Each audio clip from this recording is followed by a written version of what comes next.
Right. What would Socrates say to that? It tickles my fancy. Okay. Goosies.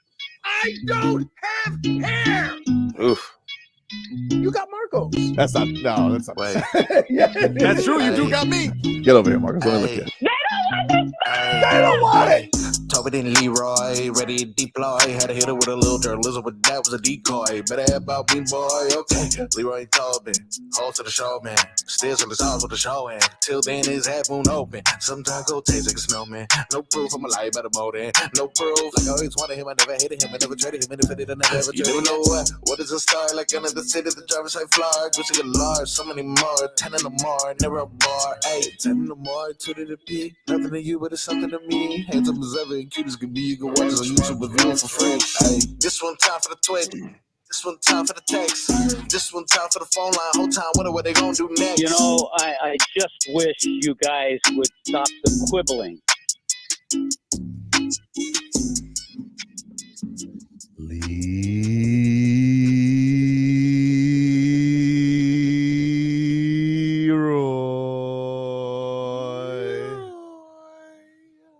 I just want to let Jalen Brunson know.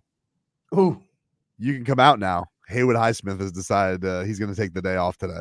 He's going to go enjoy his day. You keep thinking about how Haywood Highsmith had you locked up, dude. Hey, they put that length in front of him, and not only that, he could stay in front of him. Now, periodically he broke free, but it was too little. Not much. Not much, exactly. Not much. But I'm not even talking about that. Can we please talk about Scary Terry? Dude. Oh my goodness. What that last 3 he made.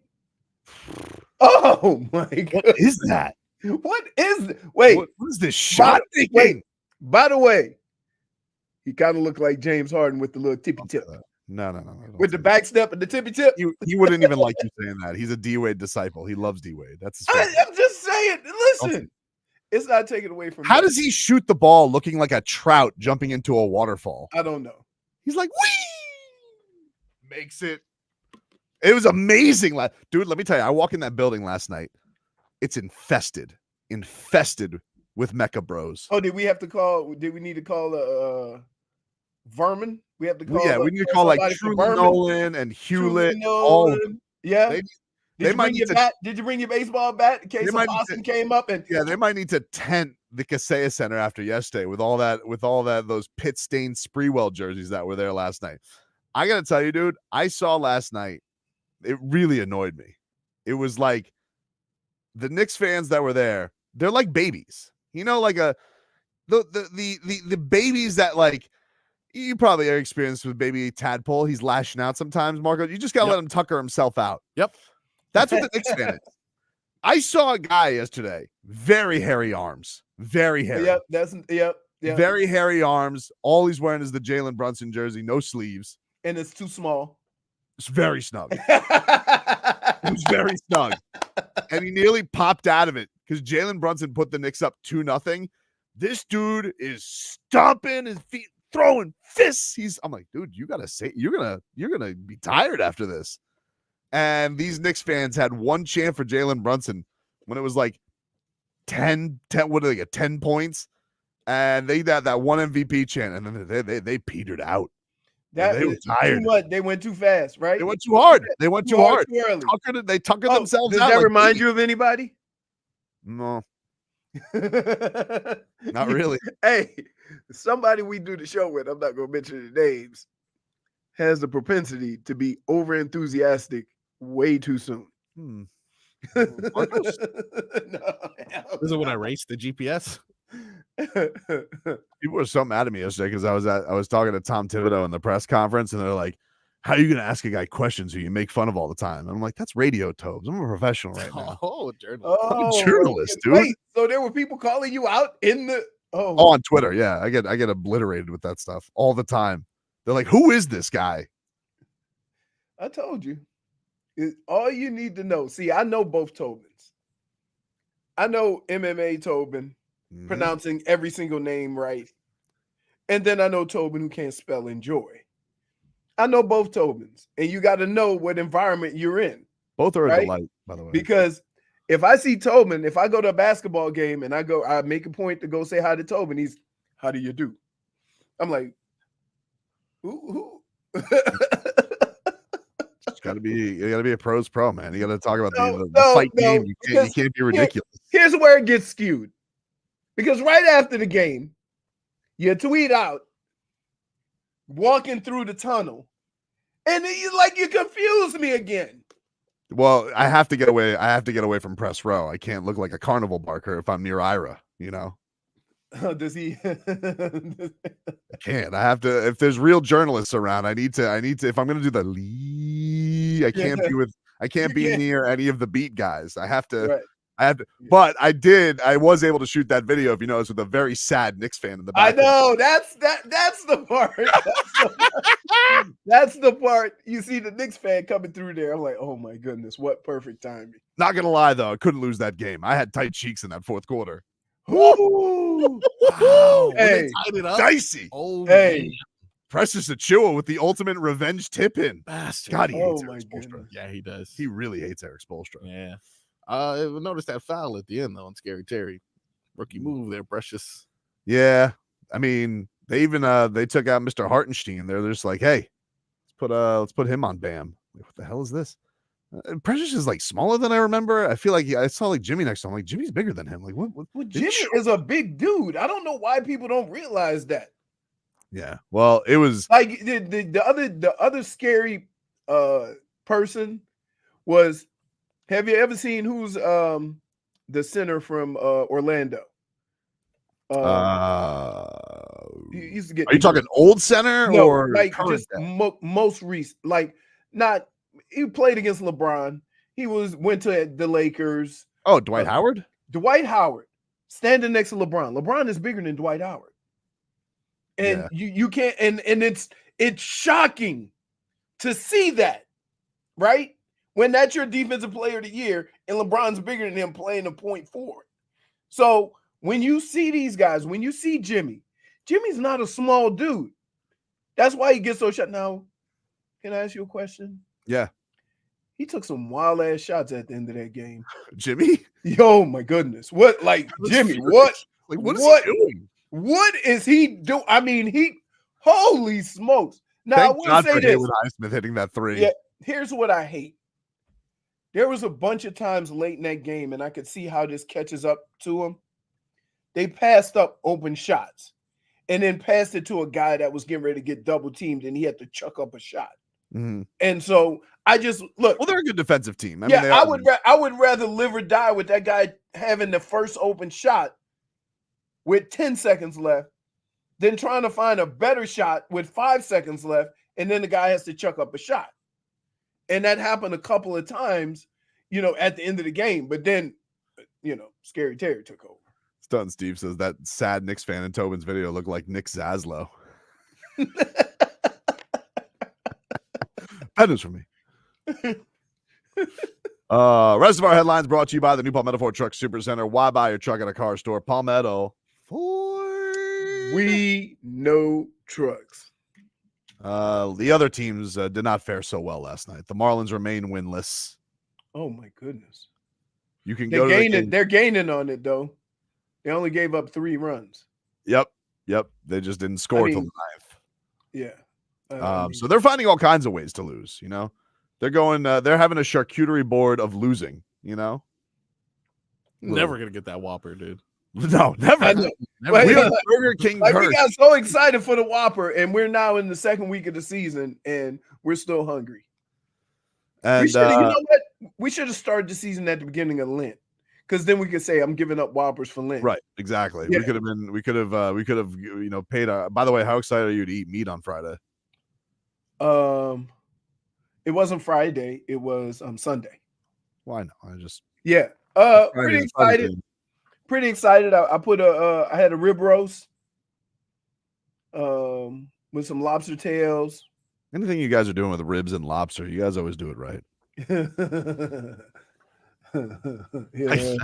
I got home last night at like 1 a.m, and it's like 3-day-old lechon. I'll take. Oh, marinated. Nice. Still holds up. Wait, Leroy does it still have a little juice in it? Where Little you juice can in at it. least Yeah, it was still juicy. because you know, sometimes that top part gets a little crusty. Yeah, And you got to find something to moisten I up. had to But dig in a little you bit. know what you go with? Barbecue sauce. Wow, You got some really? barbecue? Yeah. Yeah. You just drop a little barbecue sauce, mix it Would up. you approve of that, Marcos? Barbecue sauce on lechon? On a 3-day-old lechon? Yeah. All bets are off on leftovers. Yeah. Nice, All right? you're trying to do is find some moisture, baby. I got some left still. We got some Easter leftovers. 4-day-old lechon. Nice. Am I pressing it a little bit? Well, you know. Perhaps. Listen, your stomach, you know, we come up from a long history of iron gut stomachs. Yeah, I can tell you right now, as long as I've been alive, I've never thrown up from food. Bad food. Very impressive. Never. The Panthers also lost last night. Paul Maurice ain't worried. But you can't tell if they won by 5 or overhanging, lost by Chuck. 2. Well, he seems to be getting things in order for the playoffs. Maybe. But I would caution everybody in that sport. Usually the teams that are playing well at the end of the season are the teams that fare well in the playoffs, especially in hockey. Just look at what the Marlins did last year. They went into the playoffs on a heater and rode it out, right? And so I would hate to be the Panthers. Yeah. You said the Marlins. I meant the Panthers. The Marlins didn't make the playoffs. Yeah, they made the playoffs, but no, I meant the Panthers. You didn't know it based on this season. So they rode it into the playoffs and got hot, you know, continuing that streak. I would hate to think that now you go into the playoffs and now you got to turn it up or, you know, or fix the effort or the you know, the urgency.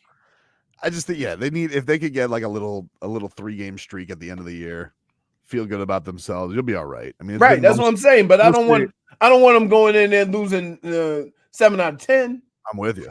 All right, we'll continue to celebrate the Miami Heat win last night. It was fun. It was a fun atmosphere. All the Knicks fans went home sad. Scary Terry looks like an absolute home run right now with how he is shooting the basketball. He looks unbelievable.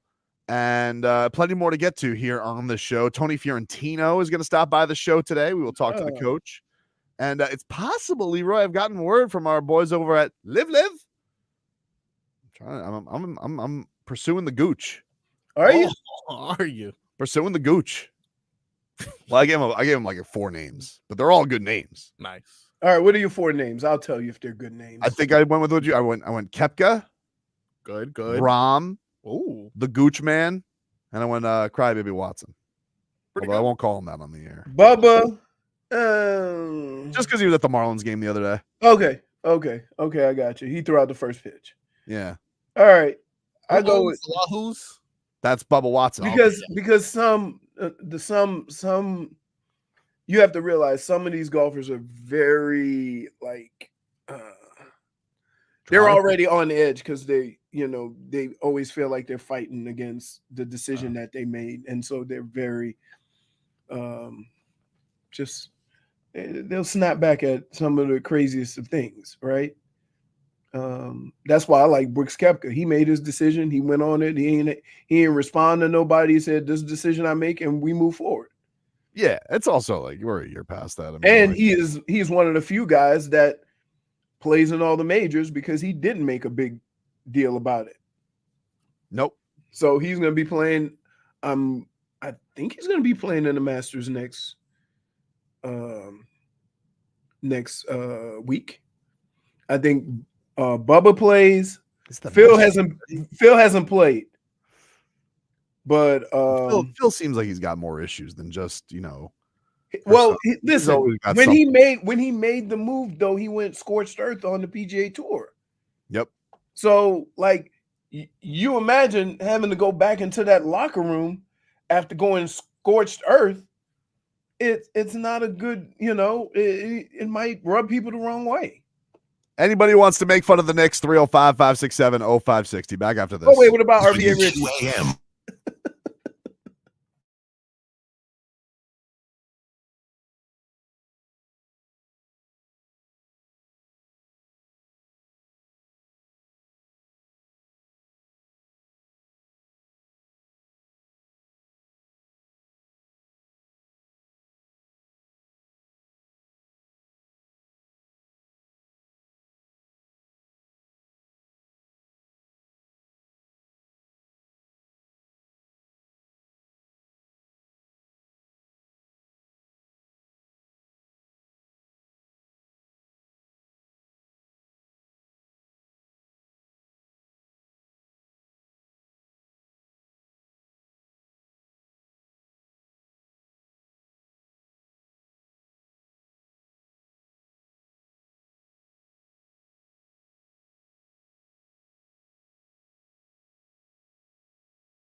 I gotta introduce y'all another member of my squad, right?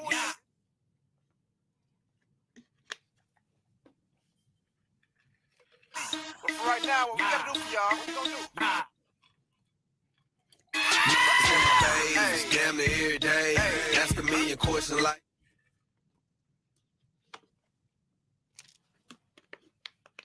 All right, welcome back, everybody. Tobin and Leroy back with you here. 560 WQAM, Miami Heat. Get the Meet me at the club. It's going down. Some old Haywood Highsmith 90s. on Jalen Brunson. He's going down. Yeah. Man, I take a lot of delight. I take a lot of delight in going to Ben Stiller's Twitter after Knicks loss. Oh, I gotta check that out, dude. Oh, I gotta check that out. Whoo! Man, I wonder if he was such a big baby. He just goes, look at this. oh, Deuce. and then all the Knicks, dude, Leroy. I had some fun yesterday, you know. So like after the Heat locker room, and it was a jovial locker room yesterday. It was a good time. Everybody's having fun. Kevin Love brings the party. I don't know if you guys know this in the locker room. Kevin Love brings the fun. Does he? Yeah, he No, is. I didn't realize that. He is. He's the ringleader of shenanigans, if you will. And after I leave that, I'm like, you know what would make me feel better on this ride home? I got done listening to Solana, and you know, did a great job. Him and Tommy Tig wrapping up the win. And as I am, I'm like, what do I listen to now on the way home? Well, I could listen to some music. I can't really grief listen to WFAN. I was actually texting with Stun. You listen to WFAN? I'm like, I don't think they have anything. But you know what we could do? These dopey Knicks fans have like 900 YouTube channels. So I can go to some dude and listen to them talk. It's probably even more hilarious than sports radio. And I was right. Because I went to something called Knicks Fan TV. Oh, and let me tell you something. It was a hoot. They are furious. oh man, 72,000 followers. Oh, they are, dude. They are furious. They were complaining and bellyaching about the Jalen Brunson no calls. Yeah, it was a delight. And look, I found this hilarious yesterday that the Knicks fan and their coach. Did you hear Tom Thibodeau after the game yesterday, Leroy? No. Oh my God. Like, He was beside himself at the end of the press conference because poor Jalen Brunson, wasn't getting the foul calls. We'll get you that in here in a bit. But the thing that's funny about it is, you know, look, you know, old Tobes, I'm not against some ref bashing. All right, I'm self-aware to know that. But typically, Leroy, I got to bring some evidence to the table. And these guys are sitting here being like, "But where are the calls?" And then I'm like, all right, let me just check the numbers. Just for the sake of argument, let's go look at the numbers. Let's go see what it is. Jalen Brunson shot more free throws than anybody. He shot 10 free throws. It's not like he did not get to the free throw line. And you want to know what the attempts were? Dead ass even. 21 apiece. Oh, really? What are they complaining about? Here's what I would say about that. Wow. The fact that it was 21 apiece would suggest that they weren't calling a lot of stuff. Because as physical as that game was, to only have 21 foul shots on each side would suggest that they were letting them play. I would say that if you're playing in a game like that, you got to be more aware to say that's just the way they called the game. This is a thing that the league has definitely, everybody has said, has been a thing that the league, after the All-Star break, made a conscious effort to put a clamp on scoring, because scoring before the All-Star break was crazy. Not everybody's playing the Trailblazers every night, putting up 140, but it felt like in the first half of the season, people were putting up 140 on the reg. Yeah. So they made a conscious effort. They were letting things go a little bit more, but certain guys were going to suffer. People wondered, was Jimmy Butler going to be one of these guys? It feels like he's tempered that after what maybe he was adjusting to. Jalen Brunson is very, very small. He's amazing. I'm not going to sit here and say the guy's a bum. And he's an attack first kind of guy. Yeah. So he's always in the paint trying to draw fouls. But flopper, Mm. as most little point guards are. Wanna Most see- of them are. No, it's on the cover of the New York Post. What- Well, back page. of the What New York does it Post. say? What does it say? 3 and doubt. Wow. Look at this. And the reason why I brought that up, look who's flopping on the cover right there. Sure is. Jalen Brunson again. Yep. That But is rich. This was how Tom Thibodeau ended his press conference yesterday because he was asked He looks about like the an Falcons. ogre. Dude, he really does. He looks. You know what he looks like? The grumpy old troll who lives under the bridge. Definitely. He looks Agreed. like old Charlie Brown. Like retirement Charlie Brown.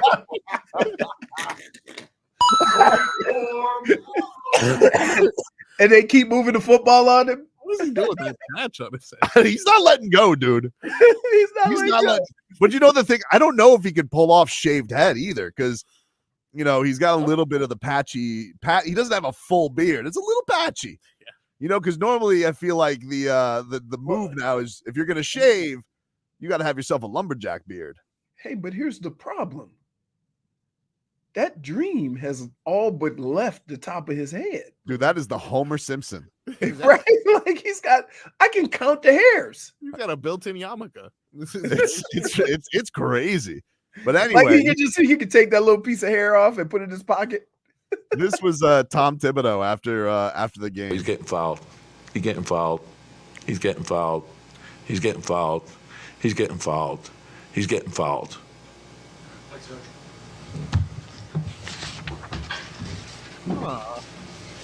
Man, Haywood Highsmith did a number on them, dude. Broke him, dude. He really did. Haywood Highsmith broke them. Can I hear that again? Oh yeah. That Oh, seems- what? Of course. He's getting as fouled. many times He's as you getting want to hear. fouled. He's getting fouled. He's getting fouled. He's getting fouled. He's getting fouled. He's getting fouled. Wow. I think I hear something. Wow. But here's the like. If the game is being called a certain way, as evident by coming back from the All-Star break, and your guy is still getting the most free throws, then we're on a curve and he's still getting the most amount of free throws. You like, yeah. So you want, and think about this. If he went to the line 15 or 16 times, right? That means that so would the Heat. So then what would your complaint be? That's the point that needs to be made here, is that if it's hard to complain about the circumstances of the fouls being called when your guy is still getting the most foul shots. Ben Stiller on Twitter then tweets, he's getting fouled.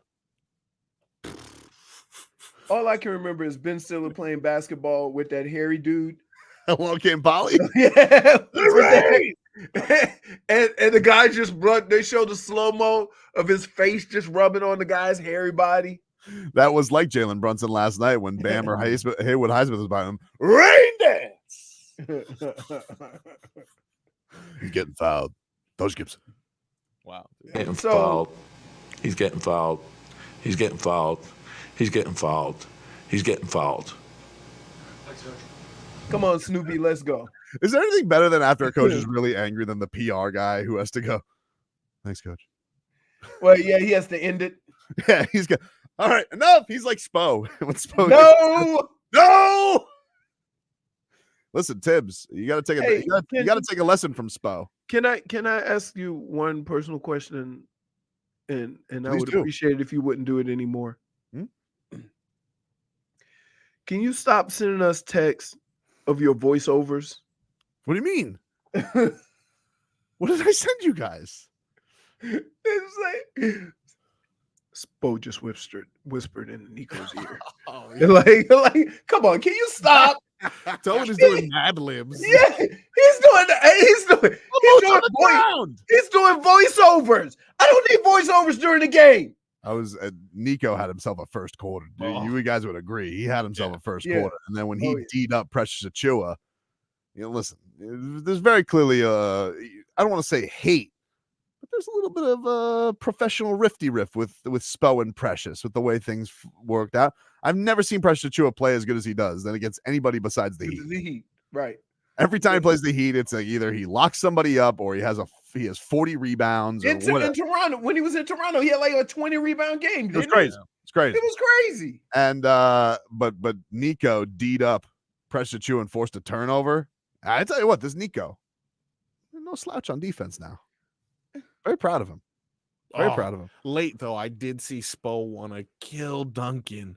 They were doing a switch. Jalen Brunson had the ball. They were on that 10-0 run.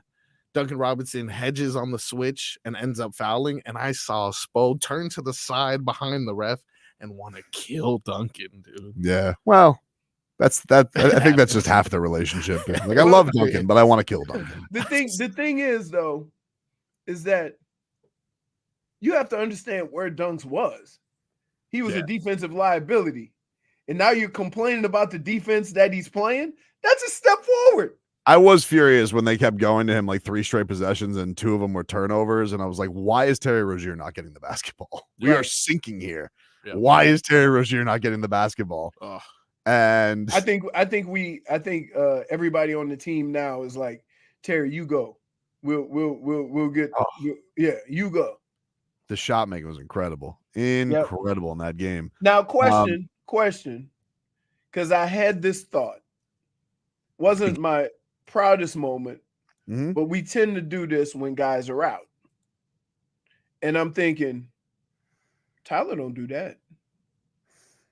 Those difficult shots? No, but I'm saying just with like he's a little like more methodical with him getting to the paint and stuff like that. Whereas Terry Rozier is a lightning bug, right? He's like quick push, like, and then with him and K-Love, who also wants to push it, they're playing at their fastest clip when those guys are on the floor. I'm very hesitant to talk about Tyler Hero and the fact I know that's why I asked. But I'll tell you why it is. It's because of how much they can get dried up on offense from time to time. And I never feel like you can never use a guy like Tyler Hero in those spots. I totally get what you're saying. Right. Terry Rozier and that shot making ability, he knew it was breathtaking. Because the other thing is that the first couple, when he take the big step, and I'm like, no. Yes! Oh, when he's on a heater, dude. He's on the heater. He don't touch rim, dude. Oh, my goodness. Man. But they did put Jimmy in some bad spots.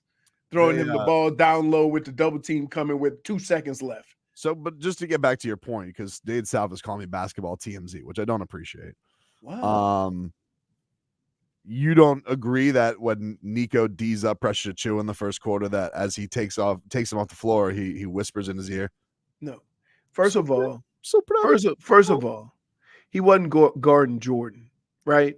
At no point in time have I considered Precious Achua a offensive weapon that needed to be shut down. Whatever, dude. Guard your yard. Now, I was more amazed that here. Now, I don't know who came up with this game plan. Why the hell was Jalen Brunson's little ass on Nico? I think they're just like, he's probably not going to drive. He's either going to shoot or pass. I'm guessing. Wrong. But it left Nico like, he's like, oh, great. I could just throw the ball over this guy. Right. Exactly. Perfect. Exactly. What a night. Yeah. It was fun. It was a fun game. That fourth quarter brought a little angst, but they got through it. And so like, let's go. Woo. Take a break. Next one tomorrow. Tomorrow night, dude. Joel Embiid by the way, Joel Embiid did make his return last night. Yeah. I saw a tweet yesterday that said he was out, but no, he had return last 26, 6 and 7 or something like that. They should Just find that. Off the look, out of the hospital, 26, 7 to 6. All right? Like, jeez. We'll take a quick break. More shenanigans on the other side.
All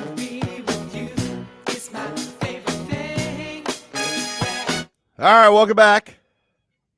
I wanna put on my boogie shoes. I see Stefon Diggs on Twitter. Nope. Talking about right now on First Take. Hmm? But RG3 like had some take where he was like, Stefon Diggs has been very essential to Josh Allen's success. And since Stefon Diggs has gotten to Buffalo, basically turned around Josh Allen's career. He's been one of the quote unquote elite quarterbacks in this league. Definitely does some dumb things, a lot of dumb things. But somebody had made the point where, like, I guess some Bills fan had been like, we need Stefon Diggs, and Stefon Diggs is like, you sure about that? Hey, he's right. It really does feel like Stefon Diggs wants to be the hell out of Buffalo. Maybe But here's the problem. Maybe it's just because it is Buffalo, Leroy, but he really does seem like, I feel like for the last 2 off seasons we've had Stefon Diggs being like, can I please get out of here? Let me break it down for you. Throughout the history of the quarterback wide receiver relationship, most of the praise has gone to the quarterback, even though said quarterback doesn't become said quarterback until said wide receiver gets there. And so there's always a bit of a, like, I won't say it's against the quarterback, but against the narrative of what makes that team good, right? When you like the quarterback, you complain about not having any weapons. When he finally gets the weapons, you go, oh, now he can be the quarterback he's always been. And you don't necessarily give that credit to the wide receiver. I'll give you another one. You don't remember back in the day, Dante Culpepper and Randy Moss. Yep. Right? It happens all the one time. I always think about with hostility is McNabb T.O. That's the one I always think about. Where, like, it really doesn't feel like they had a good relationship, but it was obviously very successful. Right. And so T.O. had a lot. T.O. was great. Right. But so from that standpoint, let's not act like this is anything new. Like, I just think that when it comes to those situations, fans will always think we can go find another Stefon Diggs, but we can't replace our precious quarterback. But your precious quarterback without weapons, we've seen. And I don't think you've been paying attention. And that we've had this all the time. This is not the first time this happens, right?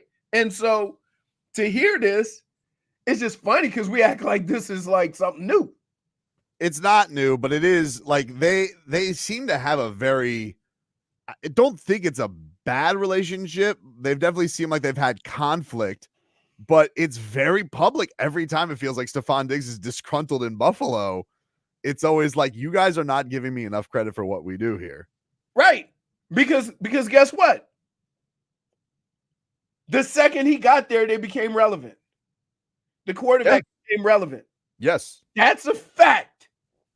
But if you ask anybody, they've gone as far as to say Josh Allen turned it around when Daboll was his coach. Daboll was his coach, right? Yes. Right. You see what I'm saying? They do everything other than, and then I'll give you the opposite side of that, right? If you don't like Tua, what do you say about Tua? Oh, Tua's only doing this because he got Tyreek Hill. But nobody would dare say that about Josh Allen, even though it's more factual with Josh Allen. Because Josh Allen got a bunch of years without Tyreek Hill. Without Stefon Diggs. Well, I think the thing that's interesting about that, though, is Tyreek Hill, even though whatever reasons he's out of Kansas City, mostly money, but he has done nothing but support Tua. Is deferred and deflected all credit, even though everybody already gives him the credit. Would that be different if Tyreek didn't get the credit he thought he deserved? I don't know. But some would say now that Patrick Mahomes won a championship, that the role that Tyreek Hill played wasn't as big as maybe he thought it was. Right? It was huge. Of course it was. Of course it was. But I never thought I was going to have to see a boring Chiefs Super Bowl. Right. Yeah. Woo. Sucks. Woo. Yeah. Intangible throws down there. Yep. Like Patrick Mahomes is supposed to be side arming and no looking. Right. This was the tweet, by the way, for our YouTube audience and Twitch audience. You guys can watch, by the way, Miami 56 WQM. So this was responding to RG3 and the Peaky Pirate. Oh man, what a ridiculous sap. My favorite part is how is he a Bills fan? Does Josh benefit from having a top tier receiver? Yes. Is he essential to his success? No. And Diggs hits Hey, you know what? Listen, whatever you think about Stefon Diggs, that response is hilarious because you can picture him sitting down watching TV, eating some chicken wings, going, you sure about that player? it looks like his profile pic. It looked like the kid saying it. but I just think people really think that. Like they forget what Josh Allen was before Stefon Diggs. Mm-hmm. Right? And so, I don't know if Stefon Diggs wants more, but yeah, man. Where would the Bills here? It's just one of those things that's funny about with him that he seems to call out the discrepancy of how important he is to his quarterback more than any other receiver that I see in the league. It's not done in this day and age. In this day and age, I don't see right. But let's be clear. It usually happens with a high profile guy like this. You see what I'm saying? And so, whereas you don't see it that often, just look at the examples in the past. Kind of reminds me of how you always bring up, it reminds me of Seahawks Legion of Boom calling out Russ. We all were like, oh, Russ is an MVP candidate. Yeah. Best deep ball. Let Russ cook. And they were like, everybody was kind of just you ain't winning because of Russ. We ain't winning because of Russ. Right. And what really broke it up, if you want to be honest, is Pete Carroll trying to throw a 1 yard pass instead of giving it to the beast. Right. Because if I got a yard and I got a choice between Russell Wilson throwing a 1 yard pass and turn around and handing the football off, I'm handing the football off every time. And most coaches would. So, yeah. Listen, I'm all for a little Bills unrest in this offseason. Yeah, but remember last year, dude? This is remnants of there's trouble in paradise. Look, but it did seem like there's trouble. That's what makes look, Marcos, that's what makes your very, very, and I cannot stress this enough. Yeah. You're very negative off season. Oh, wow. You have been a rain cloud of pain in the ass. Dude. But I will say, it has some justification, not validity, because of if you didn't get the Bills last year, right?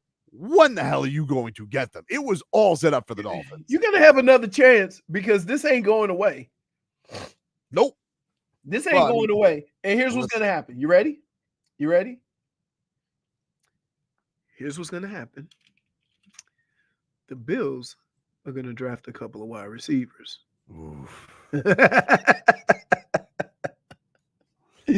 Now, they ain't going to be good as Steffon Diggs.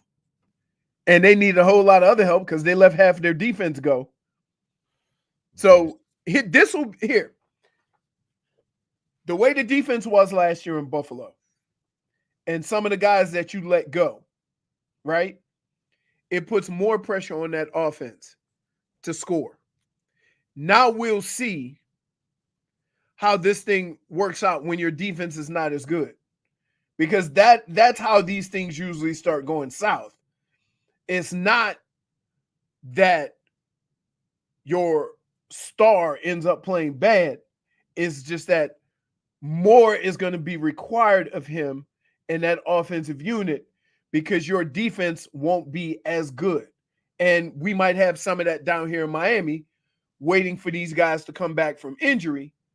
Even though they added a couple of nice pieces, we still are in like an area of unknown where we didn't really have that because we knew who was going to be lining up on that front seven for the Dolphins.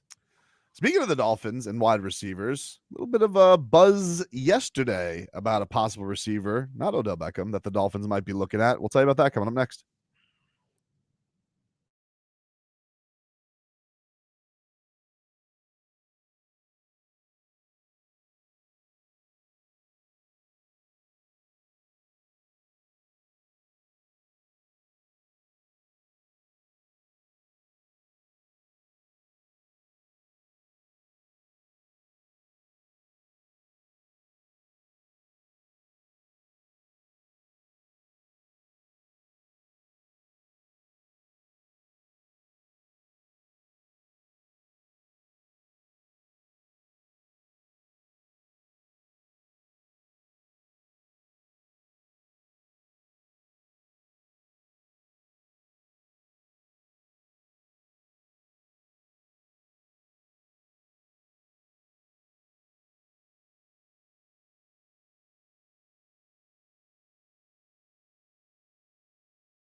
for our Tua.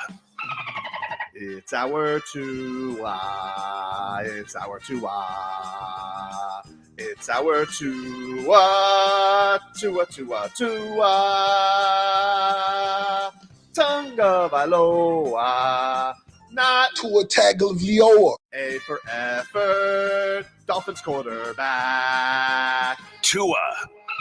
It's our Tua. It's our Tua. Tua. Tua, Tua, Tua. Tua, Tua, Tua. Can go to hell. Tua Tagovailoa. Dolphins quarterback. Daddy loves you guys. Our Tua with Tobin and Leroy. Check the history of Wow. Wasn't prepared. Everybody in the chat was going nuts because as we were talking about the Steffon Diggs story.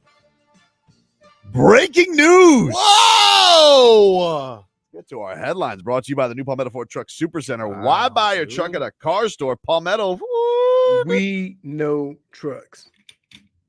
Adam Hefta reports Mm. the Buffalo Bills are finalizing a Ooh. trade to send four-time Pro Bowl wide receiver Steffon Diggs to the Houston Texans. What? Yup. Wow. Wow. Damn. Whew. So they definitely gonna draft a wide receiver. Man. Wow. Wait, so they got rid of both of them. They got rid of 1 and 2. Because Gabe is gone. Yep, Gabe Davis is Gabe gone. Davis is gone. Gabe Davis is gone. Mhm. Uh-oh. We'll see. Ian Rappaport says the Bills are getting it for exchange of picks, including a 2025 second-round pick. Yeah, that's So essentially nothing for this year? That's all the Bills got, huh? They're swapping picks. Yeah. Texans receive Diggs, a 2024 sixth, and a 2025 fifth. The Bills receive a 2025 second-round pick via Minnesota. So it wasn't even the Texans pick. Fleeced. Wow. Hey, Oh, hey. Man. Sometimes, and I'm gonna just say this. Sometimes you deal with the nonsense because you know what's best for your team. Right? Now, I'm not saying that Josh Allen is not a good quarterback. I'm not saying that. But I have documentation of what he was before Steffon Diggs and what he was with Steffon Diggs. And I think you make that work. Right? Man. All right. Wow. It's funny. We just had this conversation. You That's must be crazy. listening to us, right? That's crazy. Same segment. Not even same day. In the same break. segment. That was crazy. Well, he must have known something. I'll tell you what, that guy who tweeted must be feeling it right now. He must be Oh, like, man. Oh, no. Jesus. They must hate. What was that guy? The Peaky Pirate? The Peaky The Pirate. Peaky Pirate. Dude. Hey, you can't go to Bills Mafia, dude. Who's Oh, that guy from the Cubs? Bart. Bartman? He's Bartman.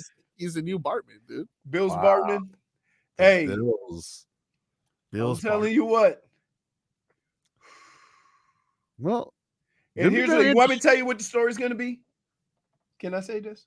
Here's what the story's going to be. Well, he had the same receivers for a while. It's going to take him a while to get acclimated to his new receivers. Right? You're going to hear that at the beginning of the year. Man. But at no point in time is anybody going to ever admit, yeah, we probably should have just tried to make that work. Well, we'll see. Look, you wonder too with front offices, and hey, you see what Patrick Mahomes did last year. He ain't Patrick Mahomes. Well, Dude, you got to be honest with yourself. I understand. I agree with you, but I wonder if that's because you see him with what the Chargers. You know, they cleaned house, and I get it. They got a new coach. Yeah, but Chargers, they didn't even make the playoffs with what they had. So them saying we're getting rid of two of our starting receivers says what? You ain't give up a Super Bowl contender. Man. Oh my goodness. Up his ass Oh, to the Bills this hey, year, huh? hey. All I'm gonna say is this: sometimes in life, you got to bite the bullet, and you got to go head on and be in uncomfortable situations. That's life, right? Everything ain't always gonna feel good. Everybody in that building ain't gonna get along. But here's what you do know: at every point during this process, with Steffon Diggs and Josh Allen and the organization, no matter what he said or done, he's been a professional and gone on the field and performed. That has to count for something. You see what I'm saying? So the fact that they are willing to move on from production. I get a player that is a malcontent and doesn't produce on the field. But a guy that basically was, I'm going to say it, your quarterback wasn't any good until he got there. Facts. And you're basically saying we can find another Stefon Diggs, which I'm curious to see what the odds are going to be after this comes back, because you got to imagine that. I wonder if he the lost his top two. Yeah, because they lost a lot. I mean, they already lost a lot. And that doesn't even talk about their defense. Mm-hmm. So, all right. Hey, can I just say this? Moves like this cause people jobs. What they say, Marcos? Them streets gonna need a body. Them streets gonna need a body. If this don't work out, is this a move you ready to make right now? Right? Think about it. Tobin, I'll put you in that position as Bill's front office. Is this a move you ready to make right now for what you got for him? Because not, let me add some facts to this. Your quarterback never even was considered an MVP race until Stefon Diggs got there. No, I mean, like, look, if you're the Bills, the only way you're looking at this is like, look, if he wanted new money, he's going to be 31 in the middle of the season. But I mean, look, the dude still had 1,100 yards, 8 touchdowns last year. I mean, he ain't no slouch. Again, we'll see, because sometimes you're sold a bill of goods on your quarterback, right? And I don't mean that in a negative way. I just mean that you start making assumptions about your quarterback you shouldn't be making. It doesn't mean he's not good. Look, the way I would say if I was a Bills fan, I'm going to be optimistic about this. And God, I hate doing this for them. But you could look at it like the Ravens did last year, where they basically, you treat him like he is, which is basically he's Lamar, even though he says he doesn't want to play that way. He's a great running quarterback. You load up. James Cook had a really great year last year. Running is your identity. And maybe they get a Zay Flowers type talent in the draft. And that's the way they facilitate it. But that dude, he is willy-nilly with the football. Can I say this? And I mean this. Lamar Jackson is a better passer of the football than Josh Allen. So you're asking a guy who doesn't quite have the talent. He's definitely less reckless. Huh? And he's definitely less reckless. You mean more reckless? No, Lamar is less reckless. Yes. Right.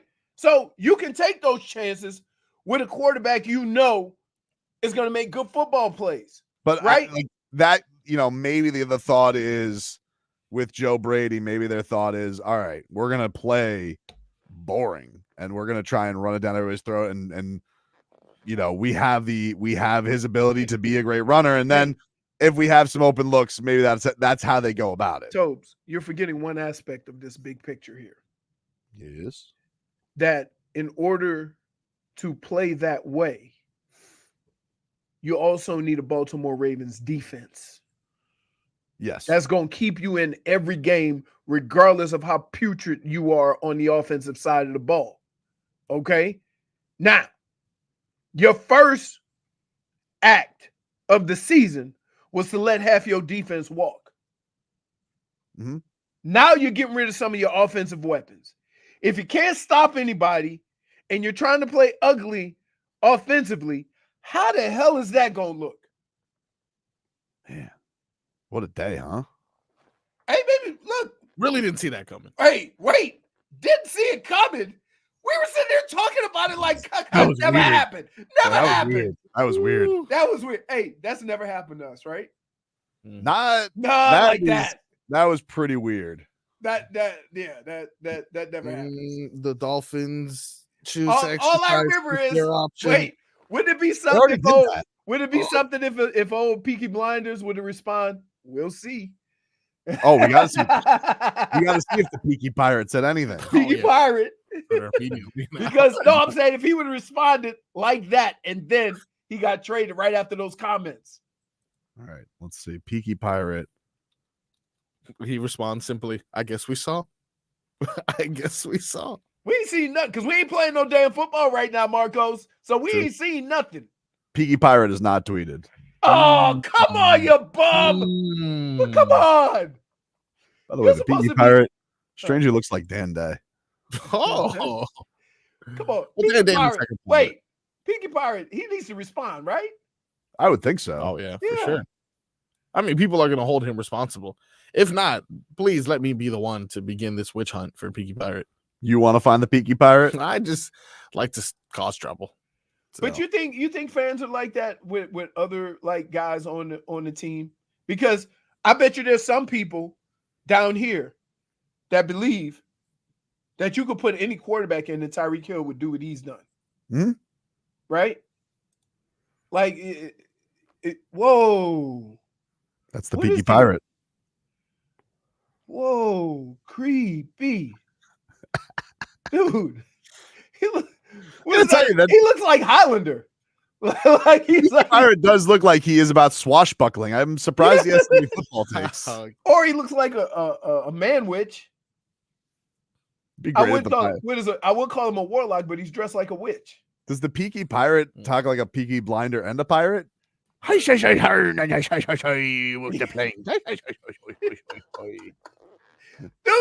I'm can I just say this? I'm a little like You're shook. I'm shook. I'm shook how we had this conversation 3 seconds ago. And then we go to break and come back, breaking news. Tell you what, the Texans got hell of a receiving core now. Yeah. Wait. Uh-oh. Uh-oh. Hmm? Uh-oh. You think Buffalo goes after Odell Beckham? I don't think so. It doesn't seem to make it seems like they would go younger, right? I guess. I listen. Guys, he doesn't want to Look, go. can I And let me that, ask this question. And here's where we have to be careful with how we treat our players, right? Does Josh Allen seem like the type of quarterback to facilitate the youth movement to what they need to do? I don't know. You see I what don't I'm know. saying? Because We don't really know. we're making the assumption that he is now Aaron Rodgers and Tom Brady and Sean Manning, Peyton Manning, and all these veteran quarterbacks that can run the offense and get everybody where they need to be on the fly. Does he seem like that type of guy? I don't know, man. That's going to be a big test for him for sure. It definitely is. Right. We'll, Drew Brees. We know the quarterbacks. Drew Brees, Aaron Rodgers, Peyton Manning, Tom Brady. You know those veteran quarterbacks that ran the offense that when they had young guys on the team could get them in the right spots, that could get them playing the right way. Is Josh Allen that guy? Crazy. Because that's what you're going to have? We'll get to the Dolphins news, by the way. I didn't get to the Dolphins receiver What? news. Franchise tag. Franchise tag. No, franchise stop. tag. I'm just trying to, strike while the iron's hot. Who? Franchise tag who? Tua? Franchise They tag. can't franchise They tag can't him. He's franchise under him. He's in his contract. 5th year. You never know. The thing, And you got to franchise him before like March. if you're gonna do the bit, the thing you want, Yeah. you negative bastard, What's that? is you want Contract negotiations broke off. There you Contract go. negotiations Perfect. broke off. Wait. Listen, Thank you for fixing my don't do his bit for him, you Oh, it's clown. good. Pretty What solid. are you doing? I love a bit. I know, but you can't do other people's bit. Even If a he bit I goes to- disagree with. No, here's what we do. Here's what It's we it. do on this show. Yep. He screws up the bit, we bury him. No. That's what we do. That's what we He is do. right. This is We great. we He is don't right. help him through his bit. You don't get bit training wheels. You Yes, bum. no. Contract negotiation. Too late. No. This guy's Too quick. late. We got look. Now you try to see. This is why Josh Allen can't do it. The perfect example right here. You try to help him through his bit. We're streaming No. live YouTube and Twitch. You guys can get in on the chat. You guys want to call 305-567-0560. Back with more after this. This hour of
Oh man, I got a sweet tooth.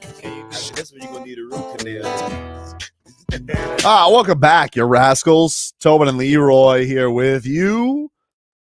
Take you guys up until 2 here on the program. The great Tony Fiorentino is going to stop by.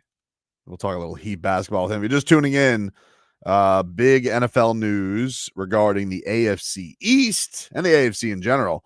The Buffalo Bills, we were talking about Steffon Diggs' tweet in the 10 o'clock hour, mere minutes into the break, right after we're done talking about it. He gets dealt to the Houston Texans for a 2025 second-round pick, which is the Minnesota Vikings pick. Which I guess people are saying, hey, that'll be a pretty good pick because Minnesota will probably stink this year, but still not a pick till next year for your star wide receiver. So he is off, and obviously is a very interesting wrinkle into the AFC. Very curious to see what the Bills are going to do in this draft, and very curious to see what the Miami Dolphins are doing in their draft too. Although I will say, seems like every mock I go to for the Dolphins, it's trenches, dude. Yeah. It's either offensive or defensive line. What would you prefer? As it should be. As it should be. They made a lot of moves to. I think Marcos. First of all, take the best dude, right? Like I'm not like married to having to get a defensive tackle. But if you told me even Steven, I mean, both these guys are gonna have the same career. I think defense. They signed Kendall Lamb yesterday, so they have their. Their Teron Armstead insurance policy, which is great because he did a good job last year. I don't find the need at offensive line to be that desperate. Maybe I'm crazy, but I don't think it's desperate that you have to go get one in the first round. Here, let's all be clear. We said the same thing when they drafted Christian Wilkins, and he ended up being a beast. Mm-hmm. So, I would say that defense, I would go defense first. But here's the thing. Here's why the draft has to be fluid. Because if somebody falls to you that you had graded well above where you're picking, I think sometimes you got to just make the adjustment and pick that guy. You know what I mean? If you have a top 5 guy or top 10 guy grade that you have graded and he falls to you, then it becomes best player. And I think it has to, the draft has to be fluid because you're going to end up with a better player and he might not be the position that you were looking for. But if you keep filling your team, and I believe this, if every year in the draft you filled your team with the best player available, you're going to have a good team. Mm-hmm. Like, regardless of position. If you draft a guy, there's going to be a bunch of teams that draft a quarterback that's going to get probably maybe a second or third round quarterback, but they draft them in the first round. That's not good either. Everybody's also saying it's a good receiver draft. I know it's not like the most pressing, but the Dolphins are very clearly interested in an upgrade at receiver. So the news that hit yesterday was, we know the Odell Beckham thing. The Dolphins also apparently, this first was reported by a Pittsburgh Steelers reporter, Mark Caboli, but he was saying that apparently Tyler Boyd from the Cincinnati Bengals, he had a visit with the Steelers and that the negotiations didn't go great. So he's, on to other visits, and that he has gotten interest from a bunch of teams, the Chiefs, Chargers, Lions, 49ers, and Miami Dolphins. So, yeah, he's the third guy. Like, he's the third wheel to that great trio of Boyd, Higgins, and Chase in Cincinnati. But it is interesting that the Dolphins are very clearly looking for a pretty strong upgrade for that third receiver spot, Leroy. Yeah. So I am curious to see where it goes for that. Now, are the Dolphins in a position? No. I mean, they have to hope that they can get a sweetheart deal. And that's kind of what they're hoping with Beckham too. Like, hey, we're not going to pay you close to the 15 you made last year, and Boyd made over 10 million the last year too. Right. So I don't know. I mean, look, it'd be a very nice move. It's a nice complementary piece to the speed that you have to have a guy like that. But it does make you wonder, with all these guys they're looking at, Leroy, Is it crazy to think the Dolphins would go receiver in the draft? It depends on where. It Well, depends I mean, on what round. I'm So saying again, first. I'm saying at 21. No. And again, this is where it becomes difficult, because if you have a defensive lineman graded in the second round, and all of the defensive linemen that you thought were graded in the first round are taken, right? Mm-hmm. I don't want them to draft what you deem the second rounder in the first round, because now what you expected of him before the draft and what you expected out of him after the draft is different, because now he's a first rounder. And that's not the player's fault. That's your fault for drafting him up that high.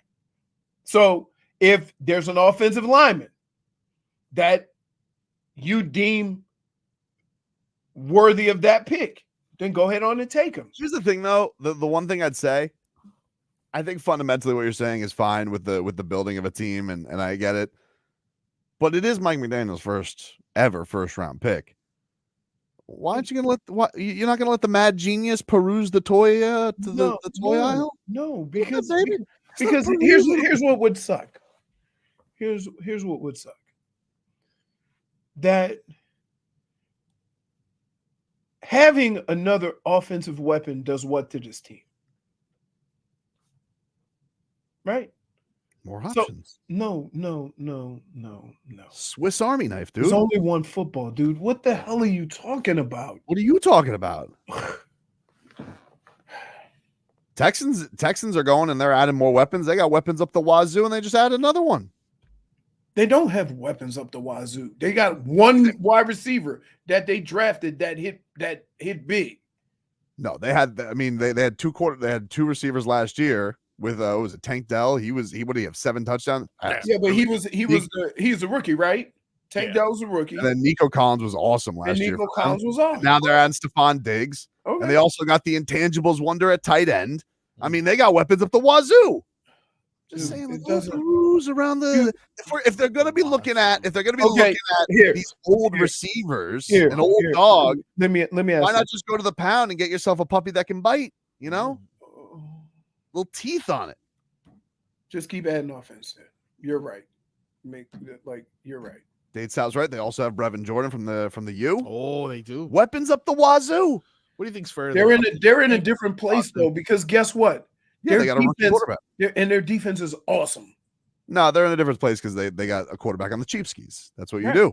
And a defense that was really good.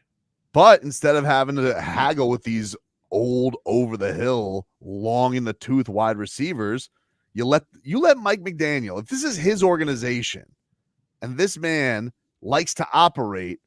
So what are you? Let me ask you a question. What are you going to do about your defense? And what are you going to? No. What? Here's because here's what happens, right? What are you going to say if your defense starts getting torched all year because you can't get any pressure, and you had an opportunity to get a guy who can rush the passer? Well, here's the thing, though. Now, please answer. I am going to answer your question. Don't. Here's how you answer your question. I'm not gonna duck the question. Here's what I would say, though. Sometimes you have to look at things a little bit like a lost cause. See what I'm saying, Marcos? I didn't want this. No, listen to me. Hear me out. No, I didn't want this. Here's my thinking. The Miami Dolphins defense, even if you got a stud defensive tackle, he's a rookie. What's he going to do? You still don't have your 2 pass rushers. Maybe by the middle of the season. Who knows with recoveries these days? You said week 1 of 2 weeks ago. No, Marcos. Roll the dice, Marcos. -1 for making. You are a liar. You're a fraudulent radio guy. What you need? I'm not a fraudulent radio guy.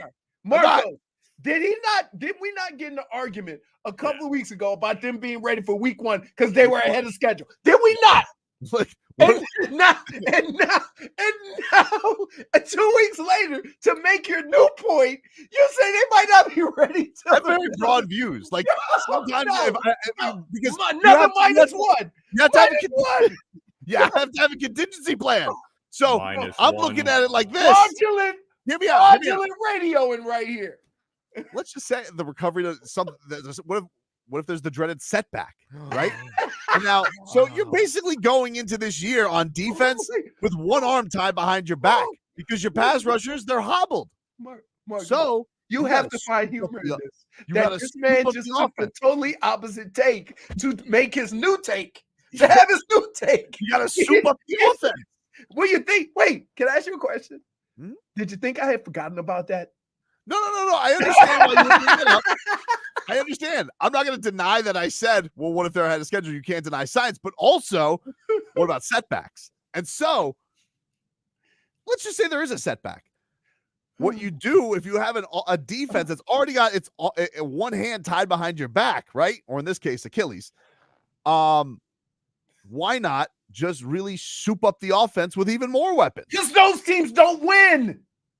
They're going to win, dude. No, oh, my goodness. No, they don't, dude. No, they don't. I'm telling you. If you don't have a deep, dude, if you can't get after a quarterback, you're going to be relying on every game to be 40 to 35. You ain't going to win like that. You have a Tariq Hill, okay? Is he going to play Russian? How many more? No, hear me out. How many more years does he have playing at this level, right? Very expensive. And also, there's always some drama that's always lingering around the cheetah. And then you have Jalen Waddle, who's got to show that he's got the durability. So all I'm saying is, what's wrong with a little insurance policy, baby? Let Mike McDaniel go cook with another weapon. Do you understand? And let me explain this to you. Do you understand the fan outrage? If your defense gives up 30 and you drafted a wide receiver with that first round pick, do you I'm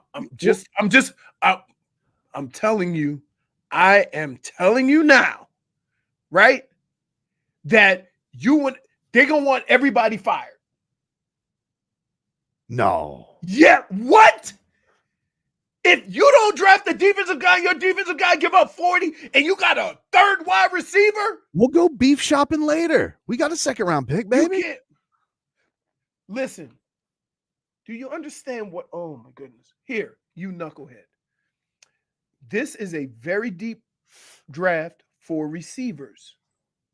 You do not have to get a receiver in the first round. It's not as deep for offensive linemen.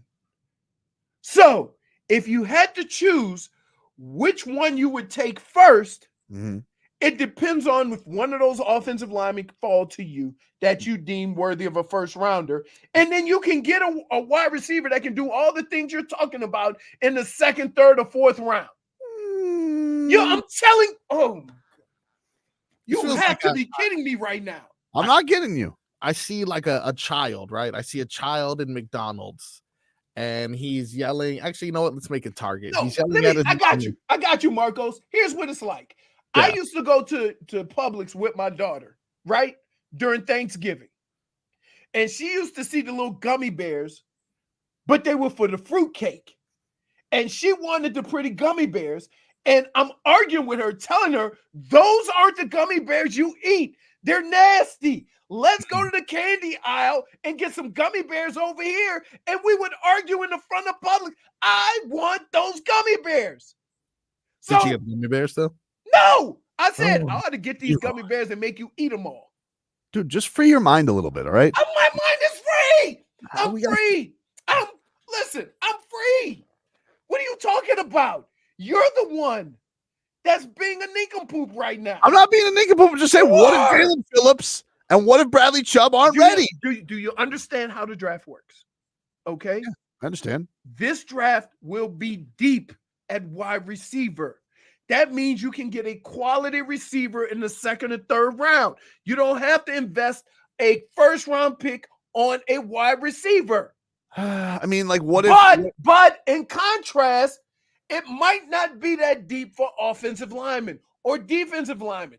That means that if there's one available with your pick in the first round, you got to get one because you might not have an opportunity to get a quality one in the second and third round. That's how the draft works. Quality schmality, dude. If you can get a star at 21 because it got pressed down by all the QB picks, You got to pounce. There's only 3 wide receivers that are going in the top 15 picks. There's only 3. The 2 LSU wide receivers and Marvin Harrison. That's it. And you might get the one kid out of Washington. I can't think of his name.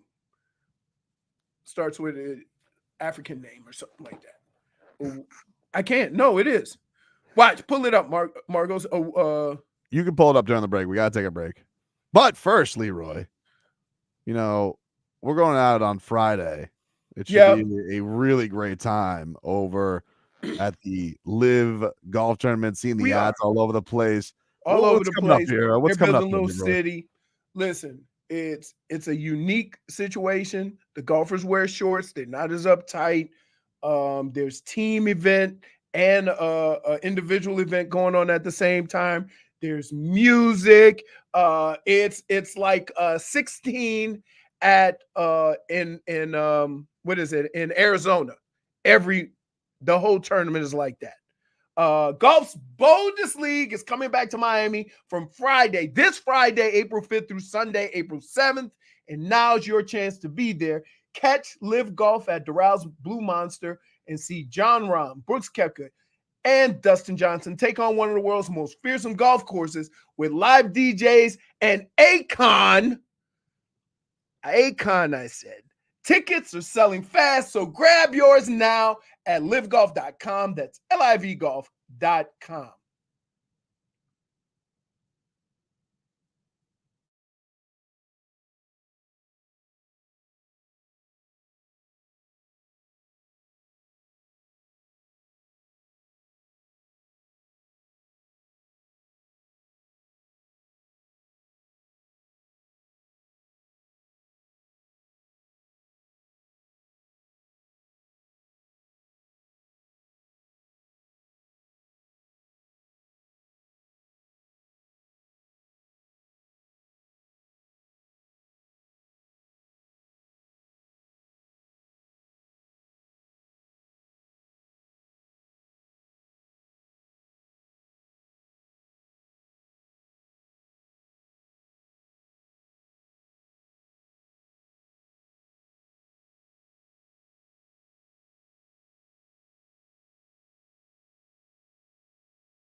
one for my man. Welcome back to the Tobin and Leroy show. Our boy Tobin. Yes. Like, all you have to do. So I just did this, and I don't normally. I could care less about the draft, but just for the purposes of our show, I did this. Okay.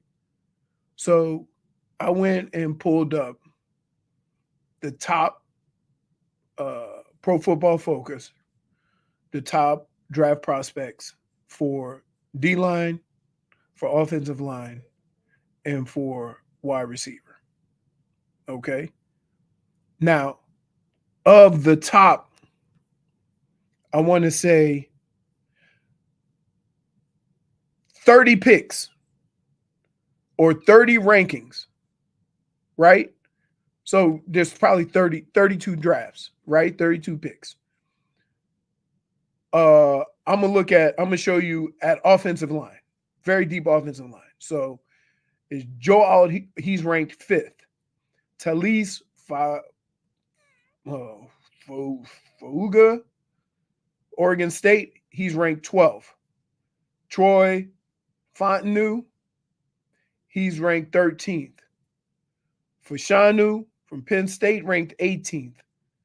Latham from Alabama, ranked 21st. Mims out of Georgia, ranked 23rd. Barton from Duke, ranked 24th. Guyton from Oklahoma is ranked 29th. That's just offensive alignment. Okay?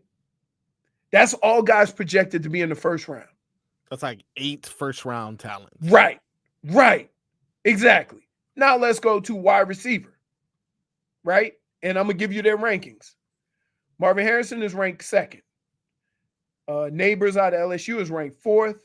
Adunze out of Washington is ranked 6th. Brian Thomas out of LSU is ranked 27th.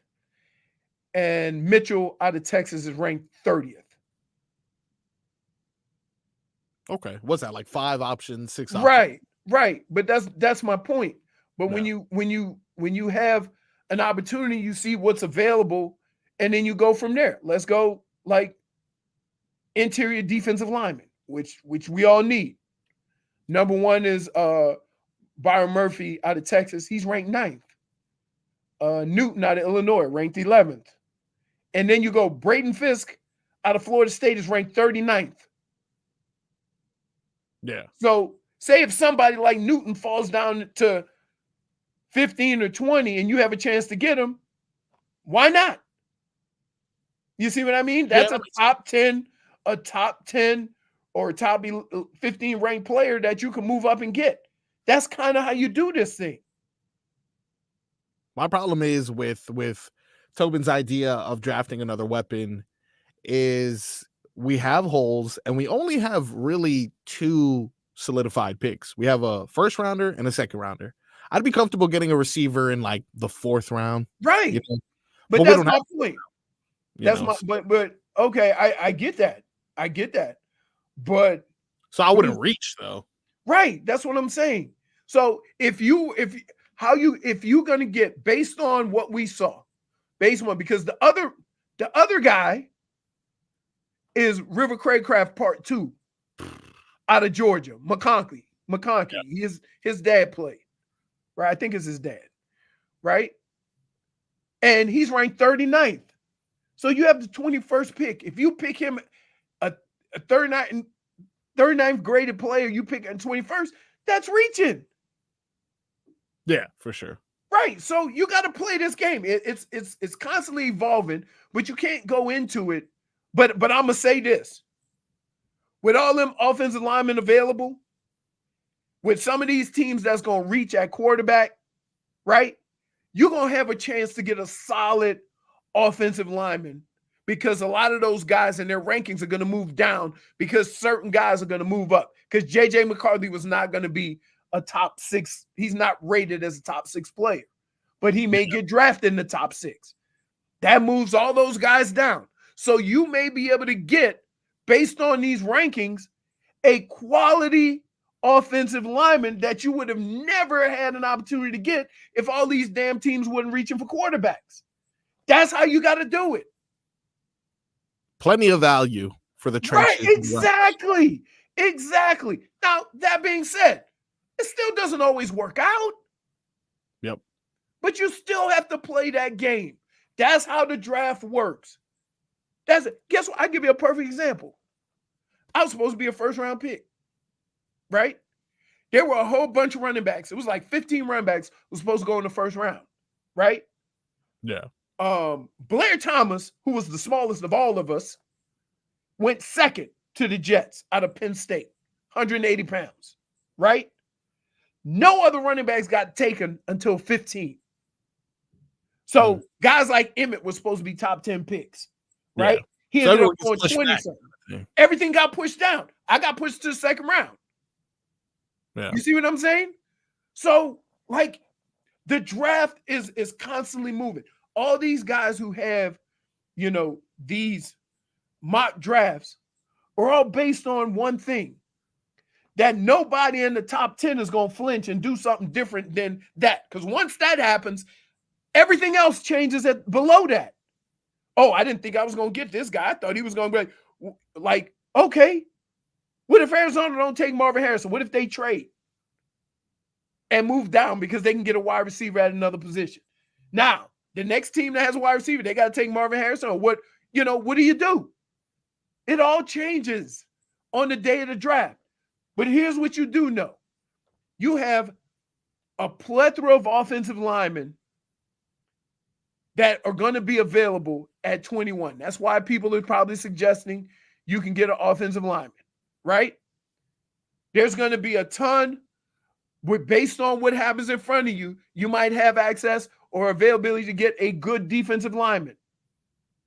So whatever you feel that is more pressing, I would say D lineman, right? Yeah. If you got a chance to get one of those dogs, one of them guys that, you know, can kind of fill that void, then you do it. But saying, let's go get a wide receiver at 21 is being so irresponsible when your defense is struggling right now with guys injured and with holes that you have to fill. We got more irresponsible takes from Tobin and some responsible takes from a professional, a pro's pro, Tony Fiorentino, on the other side when we come back on the Tobin and Leroy Show. The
Everyone, I'm Patty Mills of your Miami Heat. You're listening to Tobin and Leroy on the home of your favorite basketball team, AM 560 Sports, WQAM, FM 99.9 HD2, and always live on the free Odyssey app.